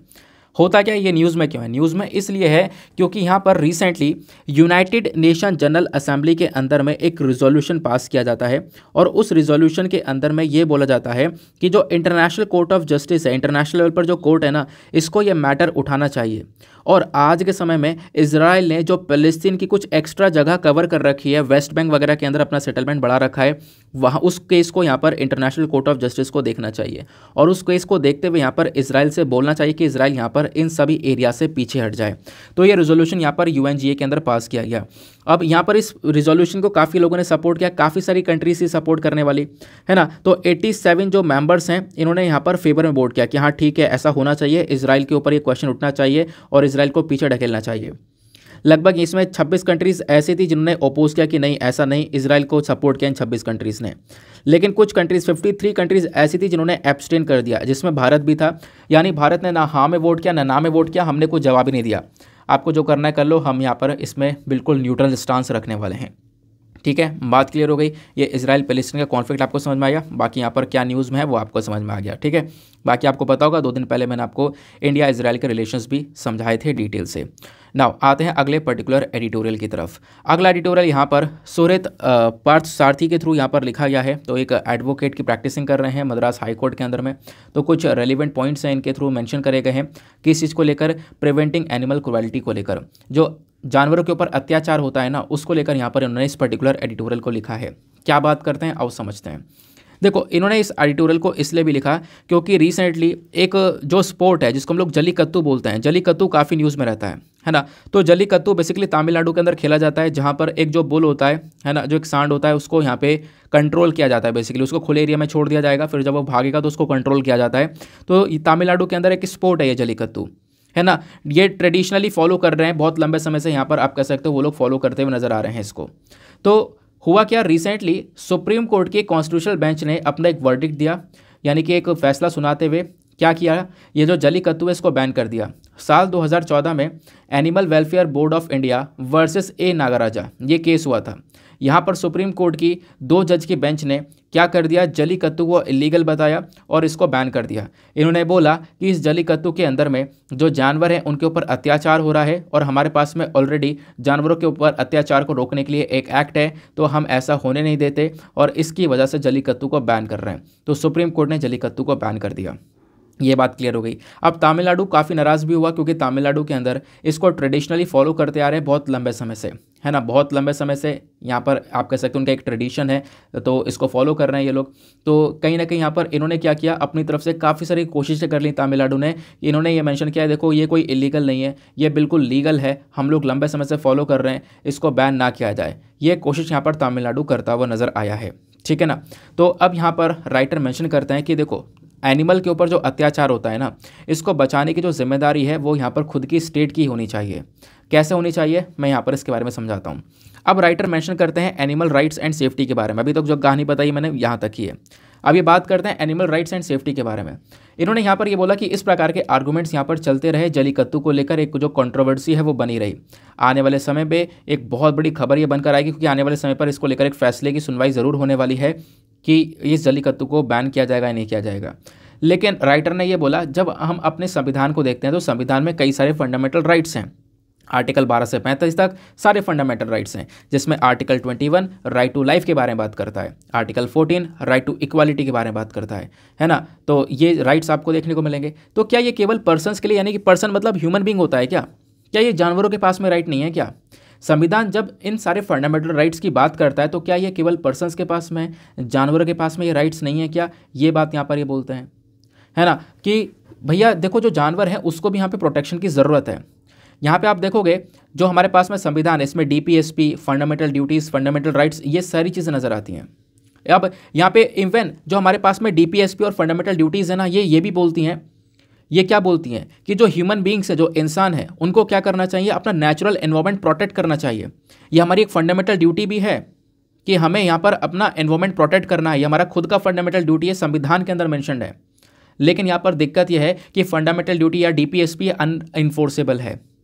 अनइन्फोर्सेबल का मतलब यहाँ पर यह है कि देखो अगर मतलब आप कह सकते हो कि जैसे फंडामेंटल राइट है ना, अगर इसका वॉयलेशन होता है तो आप सुप्रीम कोर्ट में पहुँच जाते हो, कोर्ट में पहुँच जाते हो कि हाँ मेरा फंडामेंटल राइट वॉयलेट हुआ है। लेकिन यहाँ पर ये वॉयलेशन होगा तो आप कोर्ट में जा ही नहीं सकते, इसको इतनी मान्यता यहाँ पर प्राप्त मिलेगी नहीं, ठीक है ना। अब मान्यता ज़्यादातर जो दी गई है वो फंडामेंटल राइट को दी गई है। आर्टिकल 14, आर्टिकल 21, ये सारे आर्टिकल 12 से 35 तक सारे फंडामेंटल राइट को ज़्यादा वैल्यू मिल रही है। Article 14 right to equality, article 21 right to life, इनके बारे में बात करता है। इन 2 आर्टिकल्स के ऊपर राइटर ने ज़्यादा जोर दिया है। राइटर ये बोलते हैं कि आप पर्सन मतलब यहाँ पर केवल ह्यूमन बींग्स है क्या, या फिर यहाँ पर ह्यूमन बींग्स या फिर ह्यूमन बींग्स से संबंधित कॉर्पोरेशन, पार्टनरशिप, यही चीज़ें हैं क्या बस? आप एनिमल के बारे में क्यों नहीं सोच रहे हो? ये जो एफर्ट्स हैं, ये एफर्ट्स हमें लगाने पड़ेंगे एनिमल्स को प्रोटेक्शन प्रोवाइड करवाने के लिए, और उसके लिए जो राज्य सरकार है वो यहाँ पर आकर खड़ी हो सकती है। राज्य सरकार यहाँ पर इस prevention of cruelty to animals act को इम्प्लीमेंट कर सकती है। तो इसको यहाँ पर लेकर आना और एनिमल के ऊपर अत्याचार को रोकने का काम हमारे स्टेट्स खुद ही कर सकते हैं, ये बात यहाँ पर मेंशन की गई है, ठीक है, ये बात क्लियर हो गई। देन उसके बाद में ये बोलता है कि जो ये जानवरों को प्रोटेक्शन देने के लिए जो एक्ट है ना, ये कहीं ना कहीं यहाँ पर आप देखोगे कि बेहतरीन एक्ट है, लेकिन इसको यहाँ पर इम्प्लीमेंट करने में काफ़ी परेशानी हो रही है। ये एक्ट 1960 में 1960 में लेकर आया गया था। हालांकि यहाँ पर ये कई प्रकार के जो एक्शंस यानी कि एनिमल्स के ऊपर अलग अलग प्रकार से जो अत्याचार होता है ना, उसको यहाँ पे क्रिमिनलाइज करते हैं, उसको यहाँ पर ये अपराध घोषित करने का काम करते हैं। बट आप देखोगे सुप्रीम कोर्ट ने भी वही मेंशन किया कि जो यहाँ पे जलीकट्टू है, इस जलीकट्टू के अंदर में क्या हो रहा है, इस जलीकट्टू में यहाँ पर एनिमल्स के ऊपर अत्याचार हो रहा है, जिस वजह से यहाँ पर हम इसको बैन कर रहे हैं। तो सुप्रीम कोर्ट ने भी उन चीज़ों को देख कर ही एक कदम उठाया था। जबकि यहाँ पर तमिलनाडु मेंशन करता है कि देखो ऐसा यहाँ पर कुछ भी नहीं है, तमिलनाडु इस चीज़ के बारे में बोलता है। तो तमिलनाडु ने अपनी तरफ से भी कई सारे अमेंडमेंट किए हैं। तमिलनाडु ने क्या किया, ये जो prevention of cruelty to animal act है ना, इसके अंदर 2017 में अमेंडमेंट कर दिया, बदलाव कर दिए, तमिलनाडु ने खुद से चेंज कर दिए। तो आप कहोगे तमिलनाडु चेंज कर सकता है क्या? हाँ बिल्कुल, क्योंकि यहाँ पर ये जो पर्टिकुलर मुद्दा है ना, ये इसके ऊपर हमारी राज्य सरकार और केंद्र सरकार दोनों के पास में पावर है कि वो लॉज वगैरह को बना सकती हैं। ठीक है, एनिमल्स के ऊपर जो अत्याचार हो रहा है ये सब्जेक्ट यहाँ पर दोनों ही सरकारों के अंडर में आता है। तो तमिलनाडु ने इसके अंदर अमेंडमेंट करते हुए जलीकट्टू को एक्सक्लूड कर दिया, जलीकट्टू को यहाँ पे बाहर कर दिया, यानी कि बोला कि देखो जलीकट्टू हमारा ट्रेडिशन है, हम इसको फॉलो करेंगे। ठीक है, ये बात यहाँ पर आपको देखने को मिल जाएगी तमिलनाडु की साइड से। बात क्लियर हो गई। लेकिन मेंशन ये किया जा रहा है कि देखो आपको करना क्या होगा, आपको यहाँ पर जानवरों का ध्यान रखना होगा, क्योंकि आज के समय में इनके ऊपर जो क्रुएल्टी है, जो अत्याचार है, वो काफ़ी ज़्यादा बढ़ चुका है। तमिलनाडु का जो ये अमेंडमेंट है, ये अमेंडमेंट यहाँ पर सही नहीं है। तमिलनाडु को काफ़ी सारी चीज़ें और भी सोचनी पड़ेंगी। सबसे पहली चीज़ यहाँ पर ये मेंशन किया कि आप देखोगे संविधान में अलग अलग जो एंट्रीज़ हैं, कंकरेंट लिस्ट के अंदर, कंकरेंट लिस्ट ऐसी लिस्ट है, इसके अंदर जो जो टॉपिक है इसके ऊपर राज्य सरकार केंद्र सरकार दोनों मिलकर कानून बनाती हैं। तो कंकरेंट लिस्ट की जो एंट्री 17 है ना, ये बात करती है प्रिवेंशन ऑफ एनिमल क्रुएल्टी के बारे में, एनिमल्स के ऊपर जो अत्याचार हो रहा है उसको रोकने के बारे में। तो उसके ऊपर केंद्र सरकार राज्य सरकार दोनों के पास में पावर्स हैं लॉज बनाने की। लेकिन आपको ध्यान रखना होगा दोनों को साथ में मिलकर ही यहाँ पर लॉज बनाने चाहिए और कोशिश करनी होगी राज्य सरकारों, क्योंकि केंद्र सरकार का ज़्यादा रोल यहाँ पर है नहीं, तो राज्य सरकारों को यहाँ पर थोड़ा सा ज़्यादा ध्यान रखना होगा। अपने राज्यों के अंदर में जो जानवर के ऊपर अत्याचार हो रहा है इसको पूरी तरह से रोकना होगा। ठीक है ना, उसके लेकर ये राज्य सरकार ही अच्छे से काम कर सकती है, ये बात यहाँ पर बोला गया। उसके बाद में जैसे आपके पास में फंडामेंटल राइट्स है ना, उसी प्रकार से आप यहाँ पर सोच लो जानवरों के पास में भी है। जैसे कि आपके पास में आर्टिकल 21 है, वैसे आप सोच लो जानवरों के पास में आर्टिकल 21 है, राइट टू लाइफ है। तो आपके पास में जीने का अधिकार है, तो यार उनके पास में तो जीने का अधिकार है। तो उस चीज़ को यहाँ पर ध्यान में रखा जाए, है ना। तो ये कहीं ना कहीं जो अत्याचार हो रहा है इसकी वजह से जो एनिमल्स की जान चली जा रही है, तो कहीं ना कहीं उनके राइट्स का वोलेशन हो रहा है। तो ऐसे हम सोचकर जानवरों को बेहतरीन तरीके से ट्रीट कर सकते हैं और इस ट्रीटमेंट के लिए जो हमारी राज्य सरकार हैं वो सबसे ज़्यादा मदद करेंगी। आपको एनिमल्स के प्रति केयर दिखानी होगी, ये बात यहाँ पे बोली गई है। हालांकि यहाँ पर जो डिफ़िकल्ट यानी काफ़ी ज़्यादा मतलब आप कह सकते हो कि थोड़ा ये डिफ़िकल्ट रहेगा, मुश्किल रहेगा कि हाँ ये राइट्स जो हैं इसको राइट्स को इमेजिन करना है एनिमल्स के लिए। बट यहाँ पर मेंशन करते राइटर क्यों नहीं इमेजिन किया जा सकता, बिल्कुल इमेजिन किया जा सकता है। ये जो राइट्स आपके पास में वही राइट्स आप इनके लिए समझो और उसके बेसिस पर काम करो। ठीक है ना। तो right to life, right to equality, ये सारे के सारे राइट्स यहाँ पर हमारे एनिमल्स के पास में भी अगर इंसान के पास में, तो उस चीज़ की यहाँ पर रिस्पेक्ट की जाए और इस क्रुएल्टी को रोका जाए। और इसके लिए राज्य सरकार सामने आए, राज्य सरकार की ड्यूटी है कि वही यहाँ पर चेंज करके इनको अच्छे से इम्प्लीमेंट कर सकती है। ठीक है, बात क्लियर हो गई। तो ये पर्टिकुलर एडिटोरियल जो है ये भी काफ़ी ज़्यादा इंपॉर्टेंट है। कुछ इंपॉर्टेंट पॉइंट ऑफ व्यूज़ आपको एनिमल क्रुएल्टी के रिगार्डिंग देखने को मिल जाते हैं। अब एक आज कुछ छोटे छोटे आर्टिकल्स है, फटाफट उनको भी देख लेते हैं, फिर उसके बाद हम अपनी इस कहानी को समाप्त करते हैं। ये आर्टिकल हमने ऑलरेडी कवर कर लिए हैं। फिर उसके बाद में अच्छा एक आर्टिकल ये है, यहाँ पर सुप्रीम कोर्ट ने एक चिंता व्यक्त करी है पोर्स सीन नेट्स को लेकर। आपको पता होगा कि इस प्रकार की मछली पकड़ने की एक टेक्निक है जहाँ पर एक बहुत बड़ा जाल लिया जाता है, बहुत बड़े जाल से कई सारी मछलियों को इकट्ठा पकड़ लिया जाता है। इसमें मछलियाँ तो आती हैं, उसके साथ साथ और भी जानवर पकड़ लिए जाते हैं, जो कि अपने आप में एक चिंता वाली बात है हमारे समुद्र वाले हिस्से के लिए। सुप्रीम कोर्ट ने मंगलवार में हमारी केंद्र सरकार से बोला कि यहाँ पर क्या किया जाए, क्योंकि केंद्र सरकार ये बोल रही है कि क्योंकि देखो हुआ क्या है ना, कई सारे राज्य हैं, कई सारे यूनियन टेरिटरीज हैं जिन्होंने अपने एरिया में इस प्रकार की फिशिंग को, जिसको हम लोग पर्स सीन बोलते हैं, जिसमें एक बहुत बड़ा जाल ये लोग यहाँ पर पकड़ कर लेकर जाकर मछली पकड़ते हैं, तो इस पर्टिकुलर चीज़ को बैन कर रखा है। कई सारे राज्यों ने बैन कर रखा है। उनका कहना यह है कि क्योंकि मछलियाँ खत्म होती जा रही हैं, बहुत तेज़ी से ये लोग पकड़ रहे हैं ढेर सारी मछलियों को। तो यहाँ पर केंद्र सरकार ने ये बात बोली थी कि केंद्र सरकार ने ये बोला कि राज्य सरकार ने जो बैन कर रखा है इस फिशिंग के ऊपर, ये कहीं ना कहीं हमारे ऊपर नेगेटिव इंपैक्ट डालेगा, क्योंकि फिशिंग सेक्टर में हम लोग ग्रो कर रहे हैं, काफ़ी सारा मछली एक्सपोर्ट भी करते हैं। तो हमारी सुप्रीम कोर्ट ने केंद्र सरकार से खुद पूछा कि देखो अगर ये बैन ना करें तो क्या करें, क्योंकि अगर बैन नहीं करते हैं तो उसके बाद ये जो लोग हैं, बड़े बड़े जहाज़ वाले जो बड़े फिशरमैन हैं, वो सारी मछलियाँ पकड़ जाएंगे और छोटे फिशरमैन को कुछ नहीं मिलेगा। तो बताओ, आप ही बताओ क्या करें। तो केंद्र सरकार बोलती है कि हमारे पास में कुछ रूल्स एंड रेगुलेशंस होने चाहिए, यानी कि हम लोग इसको रेगुलेट करेंगे। आने वाले 6 महीने के अंदर में यहाँ पर कुछ रेगुलेशन एक्टिविटीज़ लेकर आई जाएंगी। तो केंद्र सरकार बोलती है आने वाले 6 महीने में हम बताते हैं क्या क्या कानून होने चाहिए और कुछ रूल्स होंगे, तो उसके हिसाब से हम इन चीज़ों को टैकल कर पाएंगे। क्योंकि अभी रूल्स नहीं है तो दबाकर मछली पकड़ ली जाएंगी। तो इसलिए यहाँ पर बोला जा रहा है कि भैया कुछ रूल्स एंड रेगुलेशन आने वाले 6 महीने में हम बताते हैं। सुप्रीम कोर्ट बोलता है ये मुद्दा अभी का है, तो अभी 6 महीने क्यों लेना, अभी यहाँ पर इस मुद्दे के बारे में जो इन्फॉर्मेशन है वो देनी है वो जो दो। ठीक है, तो आई होप आपको यहाँ पर एक क्लियर हो चुका है। तो एक टसल सा चल रहा है यहाँ पर सुप्रीम कोर्ट और केंद्र सरकार के बीच में इस प्रकार की फिशिंग को लेकर। तो कई सारे स्टेट्स ने, मैंने आपको बताया तमिलनाडु और कई सारे स्टेट्स ने यहाँ पर इसके ऊपर बैन लगा रखा है। तो वहाँ पे इस प्रकार से मछली नहीं पकड़ी जा रही है। तो केंद्र सरकार बोलती है नहीं, इस प्रकार की चीज़ों के ऊपर बैन लगाना सही नहीं है, इससे हमारा जो फिशरीज सेक्टर है वो अफेक्ट हो रहा है, हम प्रॉपरली एक्सपोर्ट नहीं कर पा रहे हैं, इसके ऊपर ये सारा नुकसान हो रहा है। तो देखते हैं आगे यहाँ पर क्या होता है। सुप्रीम कोर्ट बोलता है कि आप ही बताओ फिर क्या करें। ये बोलते हैं कुछ रूल्स एंड रेगुलेशन लेकर आओ, लेकिन वो रूल्स एंड रेगुलेशंस जो है ना, वो यहाँ पर कब आएंगे, कैसे होंगे, वो अभी कुछ नहीं पता। बस खाली इतना सा टसल है, ये आपने ध्यान में रखना है। पर्स फिशिंग क्या होती है ये मैंने आपको बता दिया, जहाँ पर एक बड़ा सा जो जाल है वो लेकर जो पूरा का पूरा मछली का ग्रुप है उसको पकड़ने की कोशिश की जाती है। उसके बाद में आते हैं बिजनेस पेज के ऊपर। बिजनेस पेज के ऊपर 2 छोटे छोटे आर्टिकल्स देखने को मिलेंगे। क्या बोलते हैं मैं यहाँ पे बता देता हूँ। जैसे एक आर्टिकल आपको ये देखने को मिलेगा, ये बोलता है कि साल 2023 के अंदर में, यानी इस साल जो फर्टिलाइज़र के ऊपर, खाद के ऊपर सरकार सब्सिडी देती है, वो अब की बार सब्सिडी कम होती हुई नजर आएगी।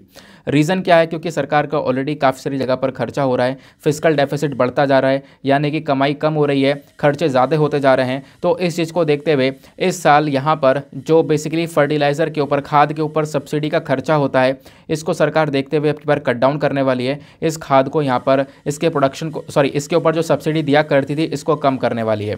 ठीक है, तो ये यहाँ पर बोला गया है। तो देखो यहाँ पर मेंशन किया गया कि अब की बार हम लोग एक टारगेट रख रहे हैं कि अब की बार जो फर्टिलाइज़र के ऊपर सब्सिडी का खर्चा है ना, ये अब की बार कम कर दिया जाएगा। जैसे पहले 2.3 ट्रिलियन रुपीस यहाँ पर खर्चे गए थे, तो अब वो कम करके 1.4 ट्रिलियन के आसपास खर्चा जाएगा। तो ये बात यहाँ पे बोली गई है ताकि सरकार अपना फिस्कल डेफिसिट को मैनेज कर सके, यानी कि सरकार ने जो भी यहाँ पर मतलब इनका फिस्कल डेफिसिट बन रहा है, यानी कि जो भी इनकी कमाई कम हो रही है, खर्च ज़्यादा हो रहा है, उसी चीज़ को ये मेंटेन कर सकें, थोड़ा पैसा यहाँ से बचा सकें। तो फर्टिलाइज़र के ऊपर सब्सिडी आने वाले समय पर कट डाउन की जा सकती है। ये एक छोटा सा न्यूज़ आर्टिकल है।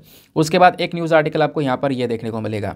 ये क्या है, तो सरकार ने रिसेंटली विंडफॉल टैक्स को बढ़ा दिया है। कच्चे तेल के ऊपर, डीजल के ऊपर विंडफॉल टैक्स बढ़ा दिया गया है।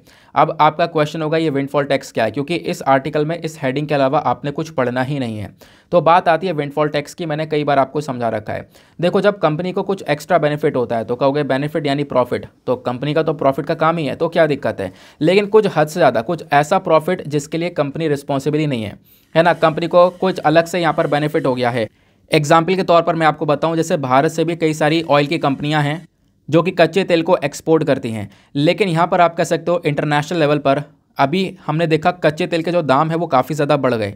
तो इन कंपनीज़ ने कुछ एक्स्ट्रा प्रॉफिट कमाया है, मतलब जो इनको नॉर्मल प्रॉफिट होना चाहिए था उससे कई गुना ज़्यादा एक्स्ट्रा प्रॉफिट कमाया। हालांकि इन्होंने कुछ एक्स्ट्रा काम नहीं किया है, कोई अलग से मेहनत नहीं है, जो ये पहले कर रहे थे वही काम किया है। इनको अपना प्रॉफिट तो मिल ही रहा है, लेकिन इंटरनेशनल मार्केट में जैसे यहाँ पर रशिया यूक्रेन की वॉर की वजह से या हालत ख़राब होने की वजह से कच्चे तेल के दाम बढ़े हैं, इन्होंने काफ़ी सारा पैसा कमा लिया है। तो वो जो एक्स्ट्रा रुपया कमाया है ना, वो जो एक्स्ट्रा प्रॉफिट है वो विंडफॉल प्रॉफिट कहलाता है। उसी प्रॉफिट के ऊपर सरकार टैक्स काटती है।